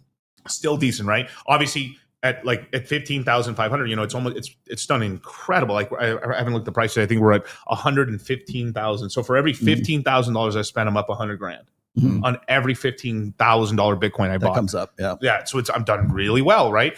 And Ethereum crashed down to $700. I bought Ethereum at 700, 800, 900, 1,000, 1,400, 1,400 again recently. Right. So everything's based on the original 700 then. Yeah. Yep. Yeah, and then now Ethereum's in like $4,500 and stuff like that. And now Ethereum's been lagging behind, but now it's starting to catch up. And then Wall Street is heavily buying Ethereum now, and at some point it's going to switch over to they're going to be heavily buying Solana. So Solana could be like on the low end, I think 420, just because that's such a joke. Of course, they would do that. But I think the two prices, 420 and then 690. Yeah. Right. Solana's cheap right now by comparison. And look at this. We got in our students, right? So during that same time, 22, early 23, we got our guys to buy Solana below $10. So we had guys buy $7, $8, $9, $10. I bought it at 80 and I thought it was a deal. But you're up in profit. That's the beautiful thing. You still made money. But I bought all my stack at between $16 to $25. Because one thing that we were doing before we gave, he's like, if you guys want to risk it now, you can buy Solana right now. One thing that we were doing was we're doing research. Is this thing actually going to come back? Because it was really not well funded anymore. The VCs came back in. As soon as I saw that, I saw it jump from 9 to 12. I was like, oh crap, yeah, it's funding now. So I just, rushed in, got in. I've done extremely well on Solana. And I've took some of my Solana profits, rolled it into other coins like Burt and, Nobody Sausage and all these other meat, which sounds all ridiculous, I know, to the outside. Then I took a ton of profits. Like one coin. I can't believe we're still talking about Burt like 2 years later. I know. $1 billion shitter. Let's go. Let's go. Yeah, it worked though. Yeah, but let me tell you, it's because we've chosen a couple of these coins that are going to, that like have staying power. Yeah. In this cycle. I don't know about next cycle. Well, then you sell the shit out of them at the end of the cycle. But most of these coins that we kind of jumped into and got out, they're dead. Yeah. They're never, and this is in the same cycle. Kittenheimer's gone. Yeah, Kittenheimer. Well, I did good with them for a while, but then I'm glad I got out when I did. Trader Susan said it might come back, actually. So I was like, all right. If it does, I'll put money in. Yeah. Well, and at the end of the day, right, like everything, each asset kind of has a different purpose. Like for Bitcoin, like you're going to want that at the bottom of each bull market because it's the first thing that moves and it's also the biggest store of value. So I'll still be buying Bitcoin, at $1 million a coin, but I'm not going to be holding it the whole cycle, right? Then you rotate it into the other stuff basically. So sometimes people are like, I'm never going to buy. I refuse to buy that because I bought it so cheap and without understanding, well, it's like, well, where's the new floor, right? As long as you're buying close enough to the new floor, right, you're going to do well long term. Yeah, and there's just something that I call that we're going to be teaching in the courses and stuff. I call it Instagram investing. So this is the same thing. I learned this from the Red Pill, but also kind of like I've always had a passion for demography. So kind of like we even started the show talking about Generation Alpha and Beta. Right? Is that okay? Most people under the age of like 35 are probably broke, right? But if they're going to have money, the older ones are going to have money, right? Most millennials are using Instagram. Most Zoomers are using TikTok. There is a bit of a divide. Now, of course, do we have TikToks? Of course people do, right? But generationally more, it's their main platform. Their main platform for like Kyle's generation and younger, or they're using TikTok. They're broke. Yeah. They just don't have because they're younger, of course. They don't have money. And so there's tons of people and influencers have been pushing meme coins through the TikTok side. They don't get much traction. The ones I made a lot of money by basically looking at, is this meme funny and did it get traction on Instagram? I was able to turn that into hundreds of thousands of dollars. Like one coin, which is so ridiculous. I mean, called Fat. It's about fat black guys. I'm not even joking around. I saw these memes. It's fat season, right? I saw it on Instagram first. I looked at the video. They were the first coin to really use AI videos, right? If I have time, maybe we can find it. It'd be really funny to watch. I watched it. I was like, dude, this is so fucking funny. And I saw it again. I was like, wait, this is funny. And they're dropping a bunch of content. So I looked them up. I bought it under $100,000 and total, which is like a really small coin. And it went up to $22 million. Right. So I made a ton of money on that coin. And it was getting talked about by like Burt Kreischer and the guys with the Joe Rogan circuit. So I was like, oh my God. So I cleaned up on that one. That was really nice. And then what did I do with my profits? I turned it all into Solana. So I turned let's just say like $1,000. I turned $1,000 into like a couple hundred grand, and then I rolled that back into Solana. And now Fat's crashed down. I threw a couple more. I threw some nice decent money at it, and I'm just waiting. But like it doesn't matter if even Fat goes to zero because I've turned this small amount of money into a massive amount of Solana. Yeah. And then if Solana goes to like even let's just say 500 or if we're lucky like 1,000, that'd be incredible. I mean, I've turned this into like not just life-changing money where like I could buy multiple real estate properties if I want to or whatever I want or like business ventures. Well, that's kind of the good thing about meme coins for our guys as well is because like a lot of guys will come in with crypto be like, I'm not really sure about this, but I can risk 1,000. All right. Or a couple thousand, right? And they do, and they're like, oh shit, the first time you change like $1,000 into like $4,000 or $5,000, $10,000, you're like, holy shit. And it's like, if you do it in like, let's say a month or two, like, I don't know, it's quite the trip. You're just like, that's what got me into crypto pretty much is when I bought Ethereum at $90, it went to 400 within a couple months. And I was like, so you're telling me that like I can make this much money that quickly on this site? Like, holy shit. And so like, once you have that realization, it's kind of like your red pill moment of finance. You can be like, okay, how can I do this again and again and again and again? And that's really what we're teaching to people is like how to fish, not necessarily giving them the fish, but you have to kind of give them a few fish to feed them first. Right. So we show them what's possible. Yeah. Exactly. So we make sure to do that throughout the course, give some picks, make sure you guys can make some money and stuff like that. We do that before the course too. One of them prior to this course that I think is really good, I saw somebody ask about it in the chat, was AVAX. Yeah. AVAX right now is like just a screaming buy as long as Bitcoin goes above $125,000 again. It went from its bottom this cycle, which was maybe, I don't remember exactly what it was, maybe $5, $10, $15, went up to $60, crashed from there, formed a new low, and now is starting to break out again above $30. So with AVAX, it's multiples of 30. And we've actually found that to be the case with a lot of other cryptos. But it's going from $30. Then the next benchmark is to get back to 60. If it can do that, let's say by sometime in November, then it has a chance to get to, I would say, $90, almost 100 by the end of the year. And then it might chill off for a bit. And then if it does start making new all-time highs, it'll start going towards 120, maybe 200 and something like that. So at least that first few X's, what I'm telling people to do with AVAX, which would be pretty simple because it's a GameFi coin. They have a lot of game stuff on it, but they've really been backed by Wall Street. They have a lot of banks that basically use them. And so the Wall Street connections are what's pushing AVAX, and it's getting its own ETF. It's getting about $1 billion of inflows through a digital asset treasury company and stuff like that. So it's kind of like a really safe, easy bet on stuff that, on a coin that people kind of ignored a lot of this cycle. And so again, like if you buy it at 30, the strategy is if it goes to 60 or 90, right? Let's say it goes to 90, right? You sell, let's say you want to be conservative, sell 2/3. You got double your money, boom. Awesome. You got, let's say you started with 1,000, now you got 2,000. Then you have 1,000 still in there, and it goes from 90 to 250, right? Now you got another 2,500 absolutely for free. And then you turned your 1,000 into about 5,000 this cycle or something like that. That's a W, right? If you can learn how to do that through those processes with the simple stuff, then you can definitely repeat it. Let me get this real quick. Mr. Jason says, "What's up, guys? Still going to be used for? Oh, is XRP still going to be used for cross-border payments? Is that still the plan? And what's the deal with Avalanche?" So I'll answer like the back half with Avalanche. So Avalanche is going to do really well. Charlie just said, right? Yeah. It just recently got approval that basically this, I don't know if it's, I think the first stable coin out of Korea is going to be built on Avalanche. So it's huge. So Korean won, stable coin and stuff like that. But, you know, you're starting to have like governments picking their pieces where they're going to, every government's going to make a stable coin of their local currency, as well as a central bank digital currency at some point in time. And everyone's doing it. Europe's starting to do it. You know, you have, most of the Middle East is already kind of in the game already and stuff. The United States is in already. Yeah. Specifically with the central bank digital currency, you got the three regions, which are Israel, the EU, and Saudi Arabia themselves, and they're all building on Ethereum.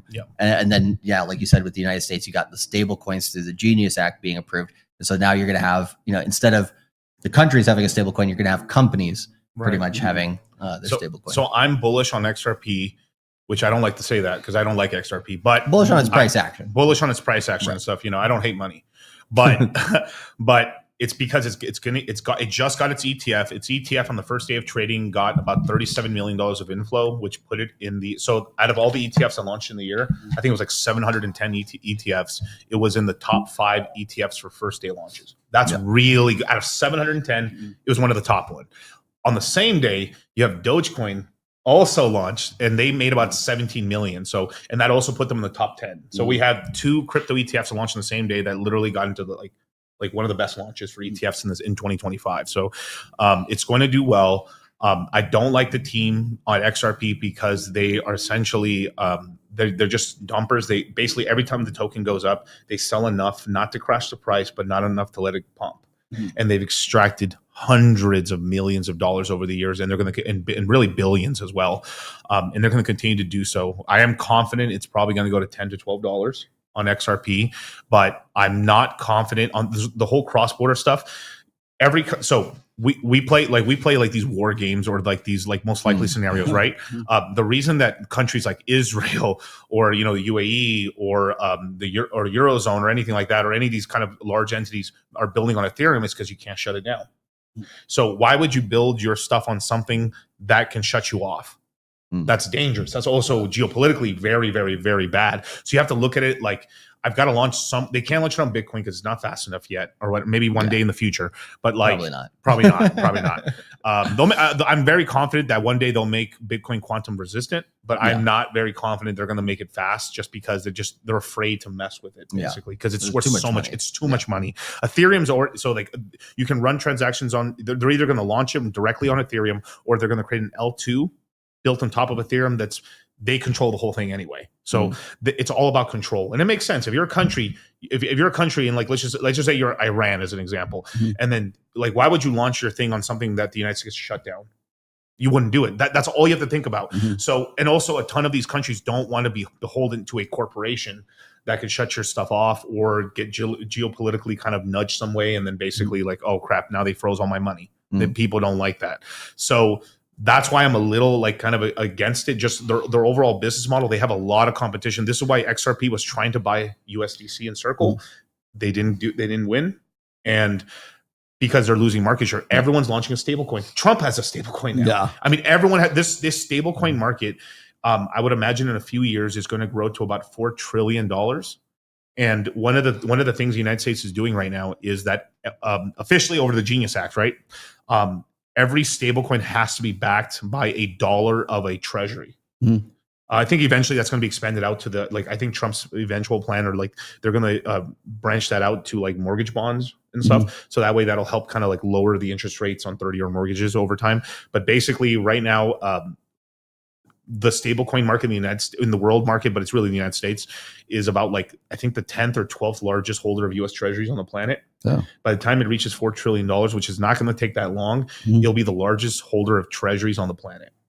So essentially we found through stablecoins, we're going to have the global citizens of the planet, me, you, people in Africa, people down in Chile, people in Russia. Everyone wants access to dollars. When they convert their currency over to dollars, they're essentially buying U.S. treasuries.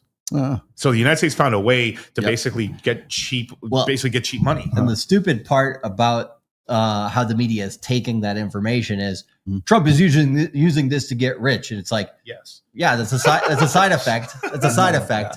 Which, if you're seeing all that, you're going to probably want to take advantage of that somewhat, right? But that's not the ultimate point. The ultimate point is what he just said, which is it's going to bolster the United States. Also, I mean, if protecting the dollar, protecting the dollar. And if the United States gets its Bitcoin strategic reserve, right now they've just said that they're not going to sell any Bitcoin that they've basically, what do you call it?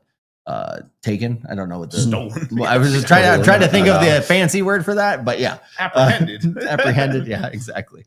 They're not going to sell any of that for now, but they may actually add to it at some point in the future. I think New Hampshire and Arizona have passed laws for a digital asset. Nobody wants to say a Bitcoin reserve. Everybody wants to say a digital asset strategic reserve or whatever the fuck, right? Yeah. And so Arizona and New Hampshire have passed those, and they can now buy any crypto or digital asset that has over $500 billion in market cap. So that's only Bitcoin and Ethereum right now. Ethereum just passed that mark recently. So you're going to start seeing like a lot of government and corporate, not takeovers in crypto, but just like it's going to be a part of their strategy, just like AI is. And if it's not, then there might be doing something wrong. I think there was a real estate company in Arizona. They started, I think they did Chainlink or something else. I can't remember which one, but they basically were like, we're going to hop on that because real estate's going to get tokenized at some point, right? It was probably Chainlink. Yeah, I think it was Chainlink because of the Oracle service. And so, and what happened to their stock, because it's a public company, goes up. Yeah, immediately. It's, money. It's profitable. And over time, like just one thing's like, well, okay, it's just speculation, but where is it going to bring value? Here's it's technology, right? We are like, this is before AI really got big, but we're kind of, this technology is growing. It's going to use AI as well to grow. But one of the big things first, in the next, I would say under 10 years, I think it's probably under 5 years, it's going to start happening. Basically, crypto technology is going to be used to make the stock market from bank hours of Monday through Friday, from 8 in the morning to 5 in the afternoon, then it closes. It's going to turn it 24/7 every single day. That alone, adding 2 entire days, plus making it 24/7, it's never even off in Christmas.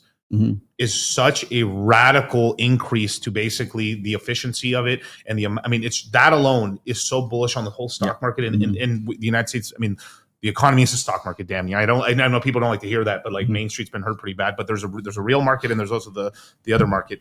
But that's going to explode the efficiency side of like the stock market. It's going to make the stocks even fucking larger.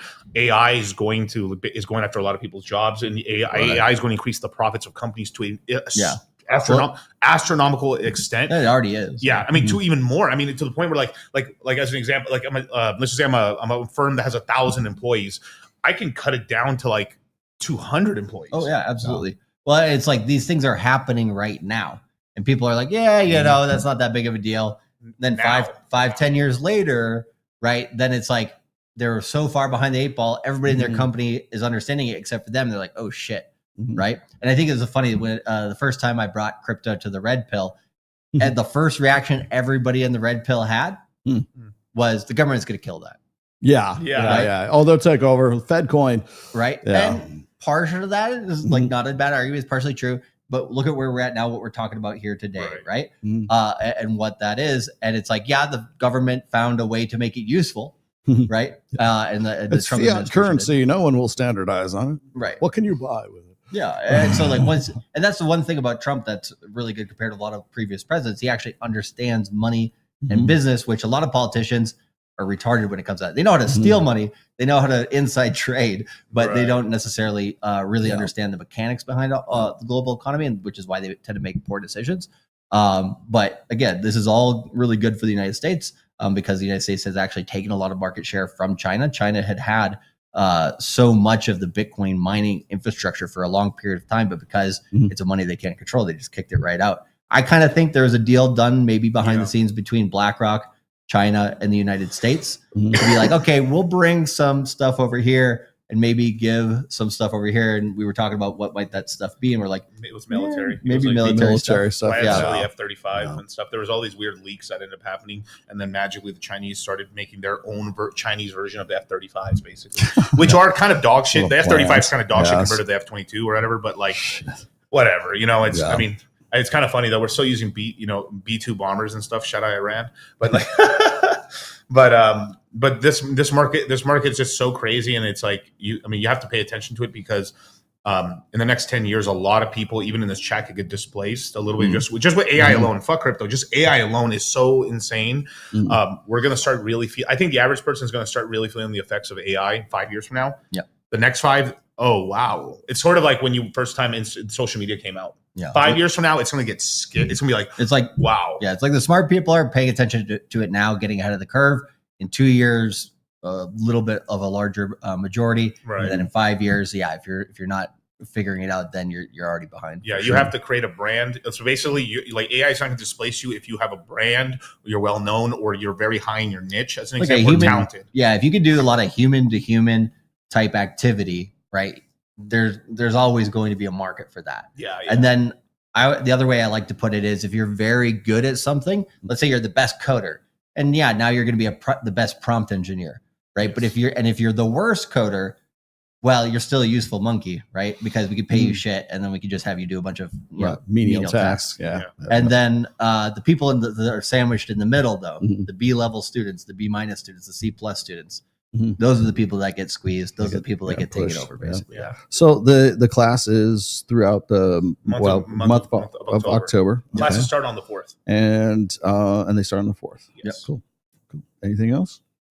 Time to get in if you want to make some money. Get in now. Get in now. Save yourself, man, and basically protect your purchasing power and grow it. I mean, it's the time is now. I mean, if you don't get in now, just the knowledge you'll learn, you'll be able to tell bullshit. We have so many guys that join up that like. As soon as they hear anyone else talking about crypto, they're like, "Oh, these guys are retarded. They don't know what they're talking about." Yeah. Right. You get the sort of knowledge. Same thing. Like you become. We basically make you red pill aware about finance, and just like the red pill, like you will forever have like a red pill tinge on your eyes, basically when you hear stuff now. But definitely join up, you guys. These classes are all live, just like Rolo said. We don't. There's no pre-recorded anything. We do have a couple pre-recorded, kind of like very basic like tutorials to get people started. Yeah. But all the classes are taught live in person. They're about 4 hours, 4 hours in the morning, 4 hours in the night, all recorded. And just like we do with the live streams, you can ask us questions. We have AMAs at the end of all these stuff. So, and plenty of time to review stuff. It's usually 2 days on, 2 days off. And that gives people time to basically kind of fix up their schedule, as well as like, oh, I missed a class. Let me rewatch it. Yeah, it's kind of cool. Like during one of the crypto conferences we went to recently, I met one guy who actually came through, I think, your channel that met us. And I believe he is out of Arkansas, if I remember correctly. But he'd been running his own business. But because blockchain and crypto is so new, he started to kind of do like a side hobby with it. And now he's part of, what do you call it? Like the blockchain council of the state of Arkansas. Oh, really? Yeah. And actually like starting to kind of run what their strategy is with cryptocurrency and blockchain. And I'm like, that's so fucking cool, man. The CMC is everywhere. Yep. Yeah. Yeah, that's great. Well, Rolo, thank you so much. Yeah, for having thanks. us on, Yeah, thanks for having me, man. Appreciate Good to have you guys on again. Good. And you guys are going to be in Miami starting tomorrow. You guys got to catch a plane, man. Yeah, we got. And then, and I got to also point out that you guys help out Myron Fresh. Yes. You help out Justin Waller. Yes. Anybody Sterling else Cooper. I know? Sterling Cooper. I mean, Troy Francis. Donovan Sharp. I mean, everyone that's on the Red Pill, basically. We've Charlie started it. I helped along and stuff. But basically, we brought crypto to the Red Pill. Yeah, absolutely. Yeah. And then it's like bringing fire. Yeah, we brought fire to the Red Pill. This is where the confluence of the Red Pill and crypto sort of meet. And I was really like, I mean, I've been working with you forever. Forever. We're business partners. Yeah, yeah, we are. It's funny. I should say, like, we're all this whole production is us. So and then and this all came from like going to these conferences and stuff. We went to like Donovan Sharp's conference and stuff. We did the super shows and stuff like that with Gammon. That was funny. The one conference that he had in Miami the last time we went to that one, we were telling people, and this, I mean, it's on the recording that he has for that. We were telling people this was October of 23. We're like, this is the moment that you bought Bitcoin, super cheap and everything this cycle. And that was the best buy point. So like, I remember because it was like a room of like, what was it? 20 to 50 people or 30 to 50 people, something like that. Just in that particular room, like the conference was bigger than that. Right. But that morning, because it was like 8 a.m., they put us at the earliest time slot, It still was a full room though. It was still a full room. They were a lot of people were asking great questions. So it was good to see that people were engaged there. But I just remember, I'm like, sometimes when something's about to happen in crypto and things are looking really good and all that, you're like, is this falling on deaf ears? Are people actually going to listen to this and take action on this? And the people who do, right, are always the ones that we hear the most interesting stories from because we've had a guy who, like, very simple story. He upgraded his like Toyota, what was it, like a Camry or whatever, to like a Lexus or like Highlander or something. Like, I don't remember exactly. But then we've had one guy this cycle. He has a family. He's down in New Zealand. He's made a few $1 million, about 800 Ethereum, and he put that on my show recently and stuff like that. So we see people kind of just improving the foundation of the finances in their life, and then allowing them to go do other things in their life as well. Right. And kind which is all is about. And that's why we like the Red Pill side is like, we're giving them the tools to make this money, and then it's up to them to basically choose what they want to do with their life. Right. And that's also the crux of the Red Pill anger is that why don't you tell me what to do? Exactly. Tell me what to do, Rolo. Show me how to live. Hold my hand. Is it 1 or 5 wives? Yes. How many? At least 10. How many body count is too high? Rolo, write me a script. Yes. Exactly. Well, guys, thank you. Much appreciated, man. Brother. Thanks so much. Thank you, folks. Yep. Peace. Guys. Let's see. Do I have any other announcements before we got to get out of here? I gotta have you guys come to Reignite at some point. Yeah. Because I think my guys in Reignite would probably really like what you have we'd to love say. to talk to the guys. As far as the Red Pill anger is concerned, it's weird to me because I think that a lot of people get angry about stuff that we have to say. But I was just looking at this before in the chat here a minute ago. Let me see if I can get this. There you go. The Red Pill makes people angry because it reveals our blue pill truths is BS. They will remove anyone who breaks that delusion. Rip Charlie Kirk. Yeah, exactly. I think that you have to watch out for shit like that because I think we're kind of moving into it. I hate to say it. Like, I don't like to make like predictions because I've been fairly good at them. I mean, for a while now, but like, it feels like merch. It feels like we're moving into a different chapter right now. Like we're kind of moving into a different era, and I think a lot of people are sort of picking up on that finally as well. I was just talking with Kyle. I mean, there was something like 200,000 200,000 plus people at Charlie Kirk's memorial today. Yeah. And I knew, like I said, I knew I was going to be fighting against that, the popularity of that thing, because I know a lot of people are doing like live streams about that. They're probably even just like live streaming it right from the place. But I think the idea of like sort of free speech and debate and everything else that's going on, I think a lot of people don't really have, they don't make a distinction between like debate and free speech. I have written several essays on this in the past about how debate is not really something that we have anymore. It's not what it used to be anyhow.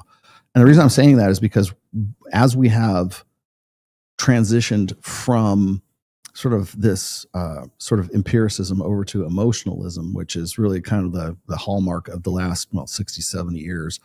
Like right now, when we talk about feels before reals, when we talk about emotionalism, we talk about like social constructionism and a lot of the blank slate, a lot of these sort of old ass concepts that have been more or less debunked or are certainly questionable at the very least. I think part of that has really trickled into a lot of different sort of like sub areas. And one of those happens to be debate, right? Yeah. So if you look at classical debate, one of the reasons I say debate is dead is because it's no longer classic debate.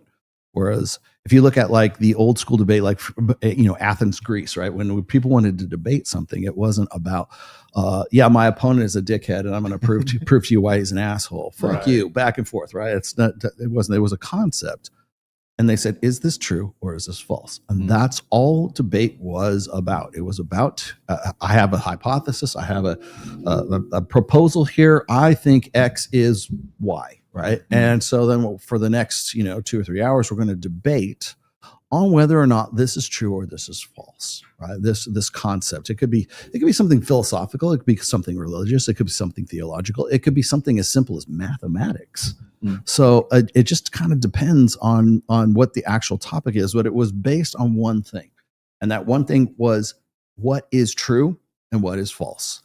Today, as we move into different forms of quote unquote debate, the reason I bring this up is because today, I forget who it was. I don't know if it was Rachel Wilson, but it might have. I think I've seen her say this in the past. But like, there's other guys, and I think they kind of like miss the boat when it comes to what debate is really about. Because people want to say, well, Charlie Kirk was a very good debater, right? And he was, because he would stay on point. He would stay on, is this true or is this false? Now, did he occasionally run out of gas? Yes. And then he would fall back on religious arguments at that point. That was his emotional reframe. But the thing is back in classical debate, you had a certain amount of time. It's like, I don't know if you guys ever taken like debate class or like been on a debate team or like taking like formal logic classes, like in college level logic classes. But we still see this kind of to an extent, or at least it's supposed to be what like the Senate or like the House of Representatives is supposed to be. They will give you a certain amount of time to make your case about something. And then if you have time left over, you go, I will, surrender my time to such and such, to this guy, so he can actually say something a little bit more. Right. So you have a certain amount of time to make your case. And then the other guy has a certain amount of time to make his case. And whoever's more persuasive or whoever can like sort of back up the proposal or the hypothesis with like more facts than the other guy. Well, it sounds like this is true and this is false, right? So Rollo, I think you're totally telling the truth here, man. But Pfizer has paid me a lot of money to put that to tell you that you're a fucking asshole and you don't know what you're talking about. Antidepressants are good. Yes, sugar, Yes to SSRI. Butter, yes. Xanax is cool. Smoke more cigarettes. They don't cause cancer. But the idea is that it's based on traditional formal debate was based on what is true and what is false. Emotion, on the other hand, is, are you right or are you wrong? It's not about what's true or false. It's about what is he the enemy or is he not? Is he my friend, kind of thing? Or what is right and what is wrong? What is morally expedient and what is not? And that, again, whenever you have those conversations, now you've taken formal debate, which is based on empiricism, and you're putting it into the realm of emotionalism at this point. So I think it's funny, it kind of applies to you guys, is one of the things you guys try to do is you're trying to, well, you already have built a course based on, here's the facts, here's what we've seen in the past. Here, like whenever I open up TradingView, right? I'm looking at the numbers and now I'm a little bit more analytical when it comes to those things. So if I'm wondering how my channel is performing, if I'm wondering how many, I still haven't figured this out, how Elon Musk pays his people for engagement, because like sometimes I'll get like $200 and I'm like, oh damn, and then I'll get $24 on the next one. I'm like, I have no idea. It's completely ambiguous. Right. But so when I look at analytics, when I look at the numbers, there's, I'm an artist by trade, right? So it's like, I want to be more like creative. I want to get into like what's possible. I'm more imaginative. Imaginative thinking is absolutely necessary. I see this guy saying, emotion is what makes us human. Yeah, that's half of what makes us human.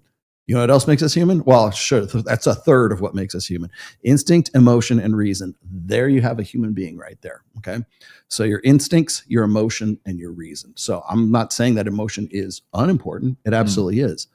But it's not as important as, is not more important than those other two, instinct and reason. And that's what we have prioritized since the sexual revolution, since we've aggrandized the female experience over the male experience, because male experience it's been, at least ostensibly, has been about rationality. That's why we have this TV. That's why we have these cameras. That's why we have this computer. That's why we have an ability to track crypto. That's why I can tell you what my analytics for my channel happen to be.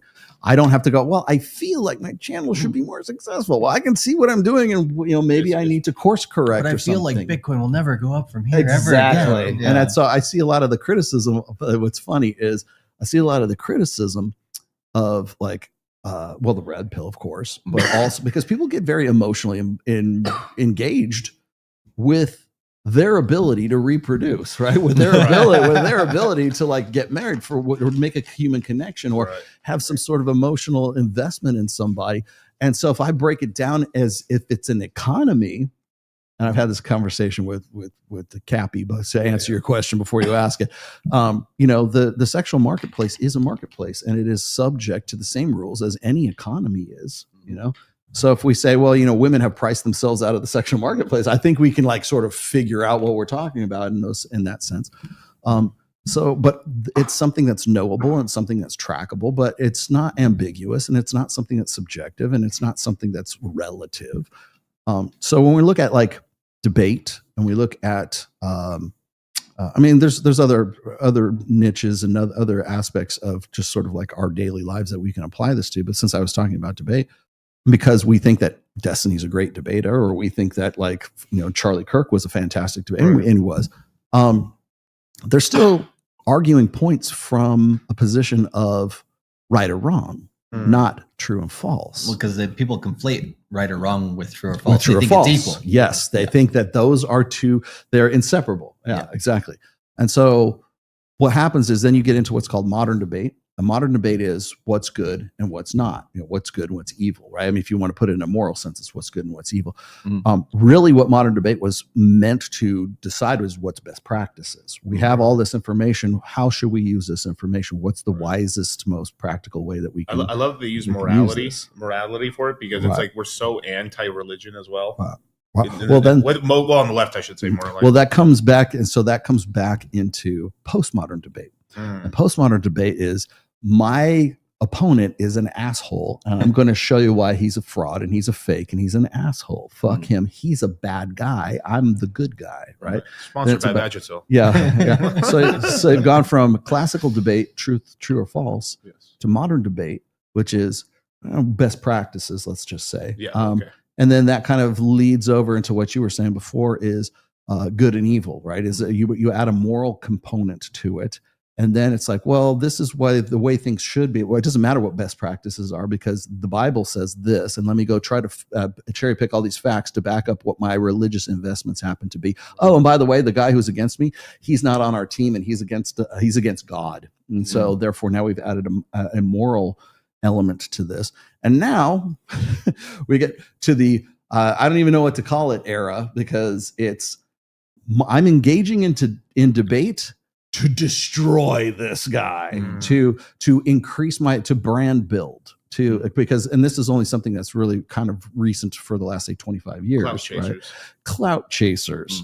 It doesn't matter if I make a cogent argument. It doesn't matter if I even if I can tell you what best practices are and what they aren't, as long as I make this guy look bad, it builds my brand up, and I get more click through. I get more. I build my brand by making this guy look bad. And even if I lose, it doesn't matter, because I've got 36 clips right here making him look like an idiot. And forevermore, he'll be known as the guy with the vasectomy tweet. Right. He'll be known with the guy as whatever it happens, so whatever the scandal happens to be, right? And you'll never live that down. And you know why I won't? Because I've got AI and I've got bots that every time you tweet something and it looks for that little word when you tweeted something else, it'll like 10 guys will go, aren't you the guy that said vasectomy? Like, they're not real people. That's a fucking bot, right? But it doesn't matter, because if enough people see that, then it's the perception. It's like when you have a story that comes out, and it's when we used to have something called journalistic integrity. If the journalist produces a story that has something that is factually wrong about it, that is inaccurate, the publication was required to publish a retraction, right? Well, guess which one gets the most views? The initial falsehood or the retraction? The falsehood gets 10,000 views. The retraction gets 150, right?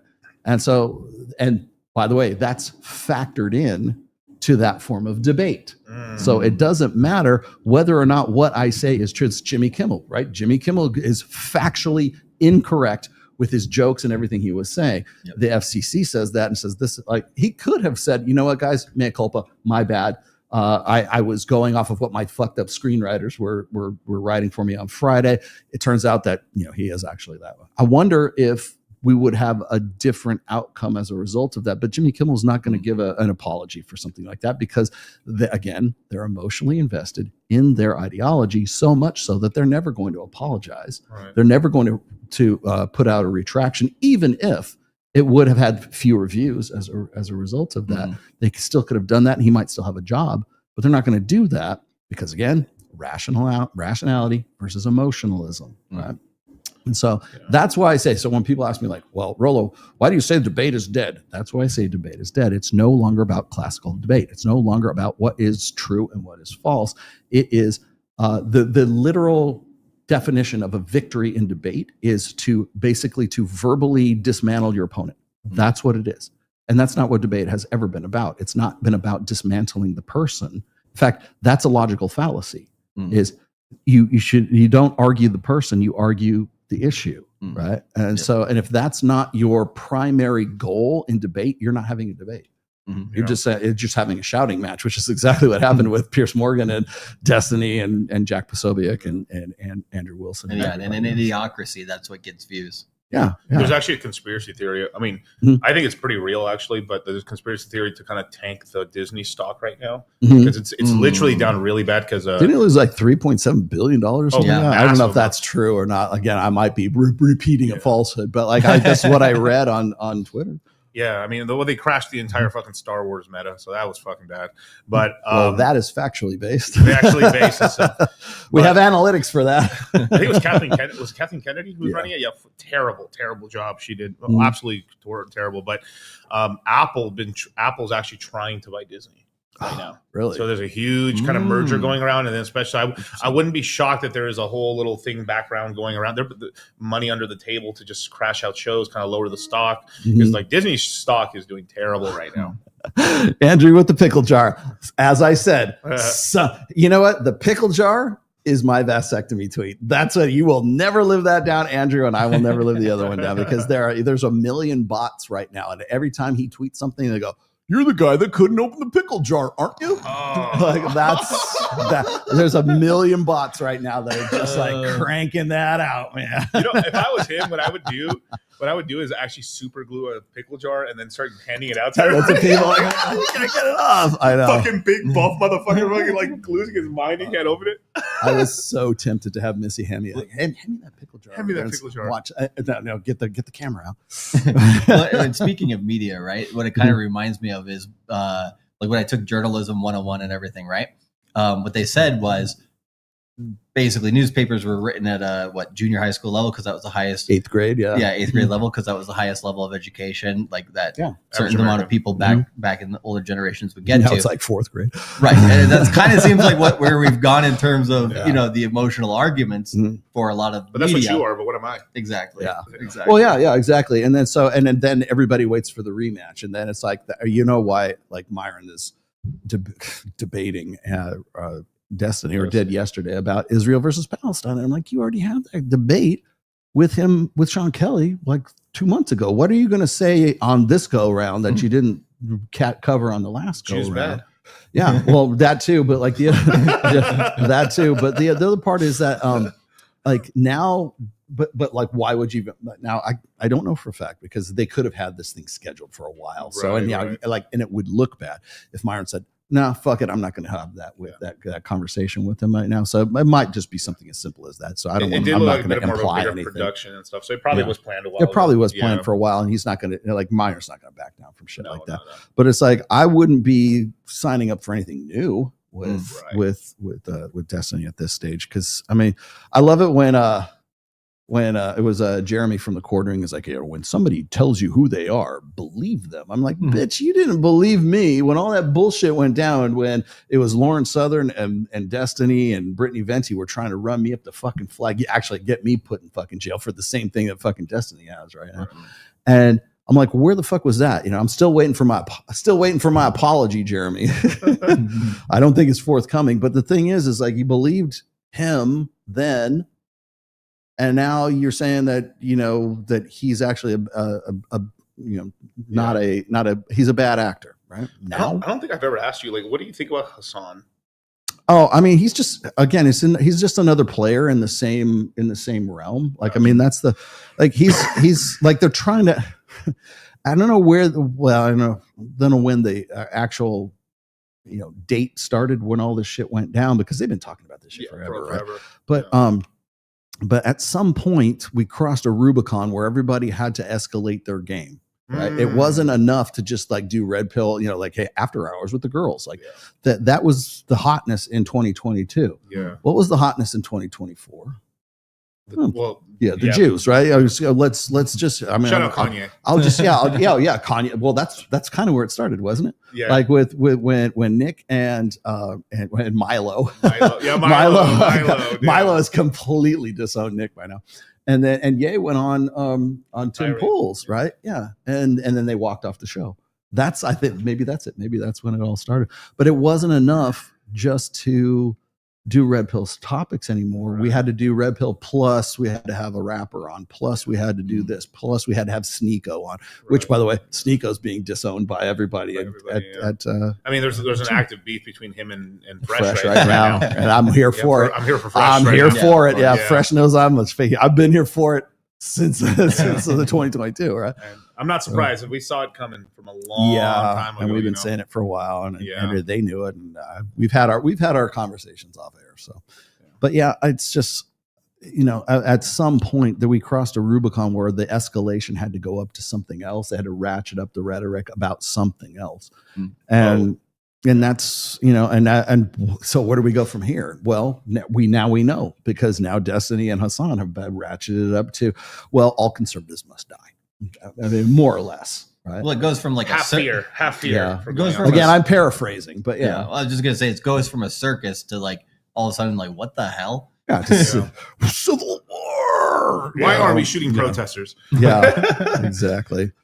Yeah, and so when we're talking about like again getting back to the title once again, why does the Red Pill make people angry? Well, it's because that's what it's about. It's about people's emotional investments in certain things. And then when you put like I said, I started the show last week about this is I punch left and I punch right. If I think that, comfort the afflicted and afflict the comfortable, that's basically my mission statement. It's like, I have locked horns with Charlie Kirk. And so people thought, oh, well, what you're against Charlie Kirk? I can't believe it. I'm like, no, not at all. It's like 90% of the stuff he was talking about, I would agree with.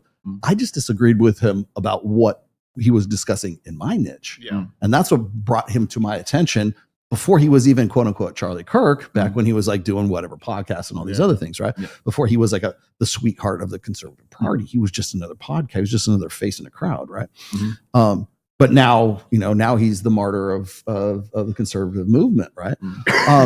And maybe even rightly so. But the thing is like, if you had one sort of tussle with the guy, then that's what defines you with that. I'm like, no, I punched that way and I punched the other way as well. Like I'm happy to punch Destiny and that side is. It was kind of a reaction because it was like the left was finally getting attacked. Finally, like how the left attacks the right, the right's finally attacking the left, and the left was like, oh shit, we got to find some some guys that they believe are on the right, to show them no, they also hated Charlie Kirk for some reason. And like you know, so they're grasping at straws right now. Well, that's the problem. Is like when something like this goes down, I'm not saying like the sort of the evil leftist DNC plotted all this to happen, but it still happened, right? It's the kid with his transsexual boyfriend, transgender boyfriend, and all this stuff. Chicks with dicks. I hear, what's funny. I'll tell you what's funny. It's like I remember when the story was starting to break, and everybody was trying to speculating about this, right? And the 22-year-old kid makes the shot from 400 yards away, right? And he's using his dad's bolt action hunting rifle, the Charlie Kirk one, right? Yeah, okay. I thought we were Trump one. Okay, with a Walmart scope, or something like that, and made that shot. Right, he only gets one shot because it's a bolt action shot, right? So everybody scatters. It's all over. You don't get to reload and go after him again. He's already ducked off, and while you're reloading.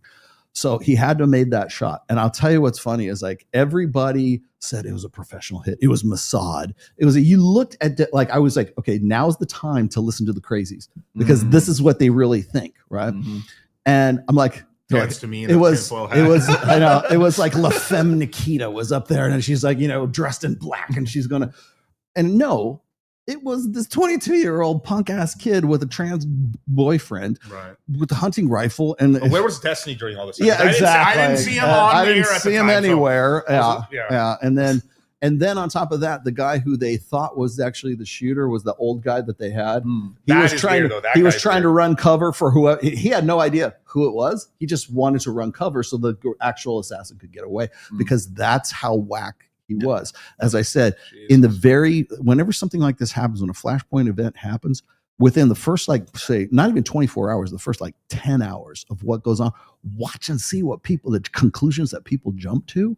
And you will have a finger on the pulse of the society at that point, because this is what people really desperately wanted to believe. And it's like, no. And then the left, what they wanted to believe is that the guy was actually a MAGA supporter, right? And he was just a disgruntled MAGA supporter, and so everybody wants to say, well, it wasn't us, it was them, and it wasn't them, it was us.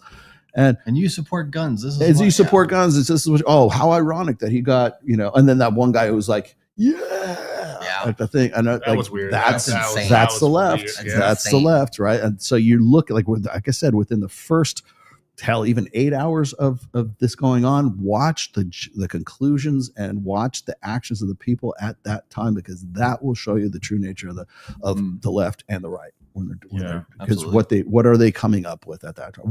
It will show you what their egos are invested in at that time. And so when I was looking at that and I was watching things unfold,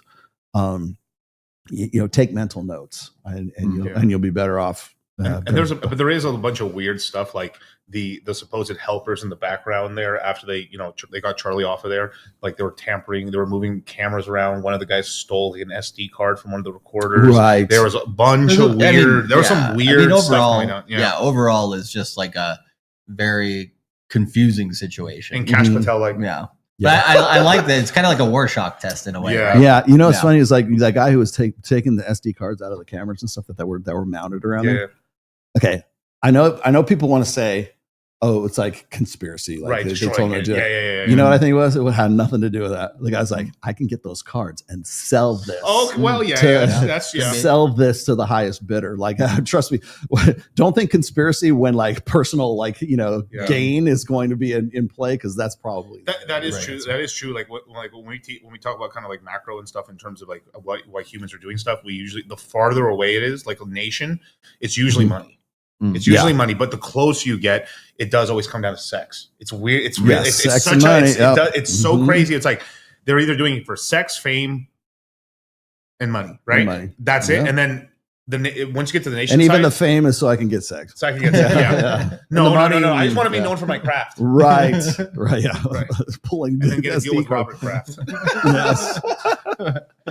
Exactly. All right, guys, let's get out of here. All right, let's get out of here. We're at the 3-hour mark. Let's hit the craps table. Yes. All right, fellas. So that being said, let's see. Do I have any announcements? Just Reignite. We're doing a Reignite meetup here in Vegas. It will be at the end of October, assuming my health concerns are good. Yeah. It'll be a 3-day thing. So we're going to be doing it the 29th, 30th, the 30th, 29th through the November 1st, I believe is what it is. So, and we're going, it's going to be, the main event is going to be at Tao Nightclub for the costume contest for the Halloween. We're going to do a Halloween themed version of Reignite for this one. Nice. So I got that coming down the pipes. I'm trying to think. Oh, the next Access Vegas, I believe we're going to do it not this week, but the following week after that. So we'll be into October by then. Mike's birthday party is coming up soon, and I know he's going to. That's gonna be crazy. It's going to be the middle. I think it's going to be I think his birthday is actually the 5th of October, but I think we're going to do it the middle of the month this time because they're going to have all the girls in town for that. Babes in Toyland, which is going to be the pink party at Mondrian in Los Angeles. And I think from there, we're not going to do his party in Los Angeles. We'll do it here in Vegas, of course, but the girls will all be in town at that point. So the last one's at Zook, right? We did it. Hakkasan. Hakkasan was last year. And that was intense, man. That was fun. Every time like people go, Rollo doesn't come out with us and go party with. I'm like, I will go out for Mike's birthday. Definitely for that. Yeah. That was a good time. So that's coming up. I don't know that we're going to be at Hakkasan, but who knows? I can't. If I knew, I couldn't. I don't know, but I couldn't tell you anyways because he wouldn't want me to say. So we have the Reignite program coming up. People keep asking me about the CBS document. I don't know when it probably won't be out until next year if I know my commercial media well enough. So I'll let you, as soon as I know, I'll let you guys know. I don't know when this, because we had CBS in here a couple weeks ago. Yeah, we'll see how that works out. I know they did interview Mike. I already did an interview a week before or 2 weeks before that. So when it comes out, I'll let you guys know. Breaking news: misogynist in Las Vegas. Yes. Look at all these whores on the table. I know. 24/7 horathon. I know. I was like, it doesn't matter how rational, how great a conversation we had. It's like, look at these floozies at the table. Do you imagine they just said like, oh, there's plenty of men, ones outside of the red pill that really hate women, and then they cut you up. It's like, we really hate women. Look at all these whores. they really need John Zerka for that. Shout out to John. Yes. All right. And you guys will be in Miami. Yeah, we'll be in Miami tomorrow. Is that when the show is tomorrow? Yeah. 8 p.m. Eastern Standard Time. So like 5 Pacific Standard Time. That will be on Fresh and Fit tomorrow. And in about 30 minutes, we're going to be on Moon Gang. Oh, you are? Cool. Yeah, so which is happening right here. Right here. Oh, which is why I got to kick me out. All right. In that case, I will get out of here. Guys, thanks for coming. And I will see you guys next week, 1 p.m. Pacific, 4 p.m. Eastern, every Sunday. The Rational Male, the #1 rated Red Pill podcast in the whole fucking world. Damn, and I don't feel bad saying that. So I'll see you guys later. Bye.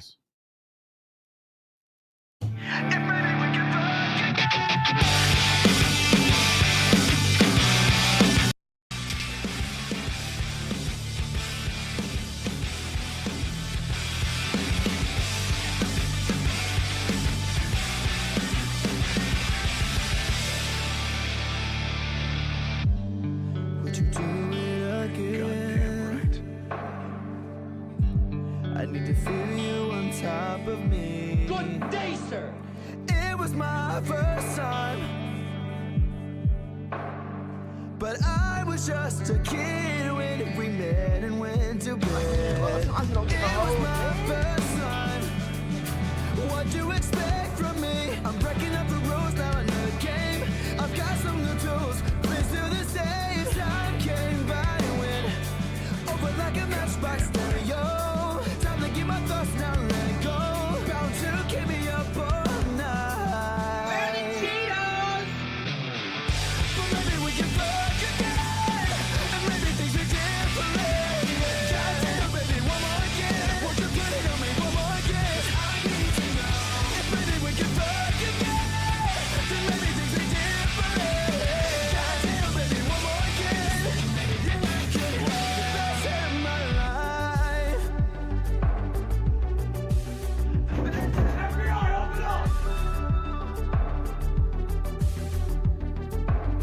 Now we're fucking in the bathroom, tearing up every wall while I got your hair. Why you screaming my name? That's nasty.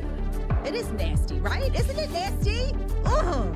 She was swinging in the bedroom, whole time stopping and stubbing with her head like she's Claudia Kelly.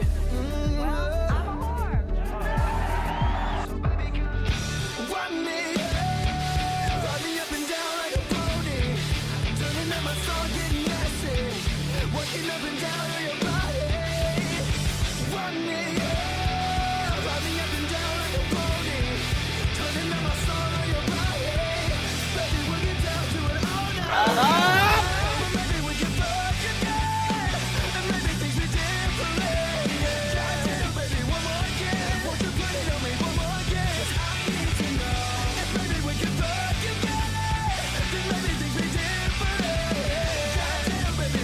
Gotcha, bitch. The Sitting Podcast has been a production of The Irrational Male. All rights reserved. 2025 registered trademark. You don't steal Ned stuff.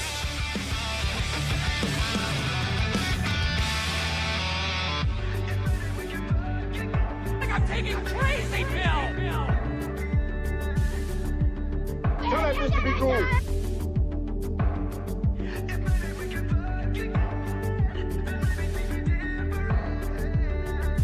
Guilty, guilty, guilty, guilty.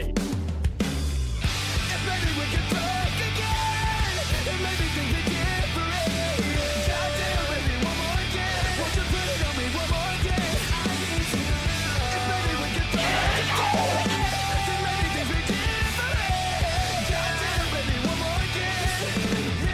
The best in my life.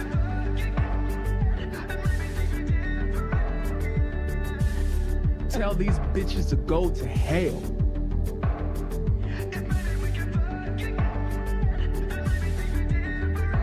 Bye, Felicia.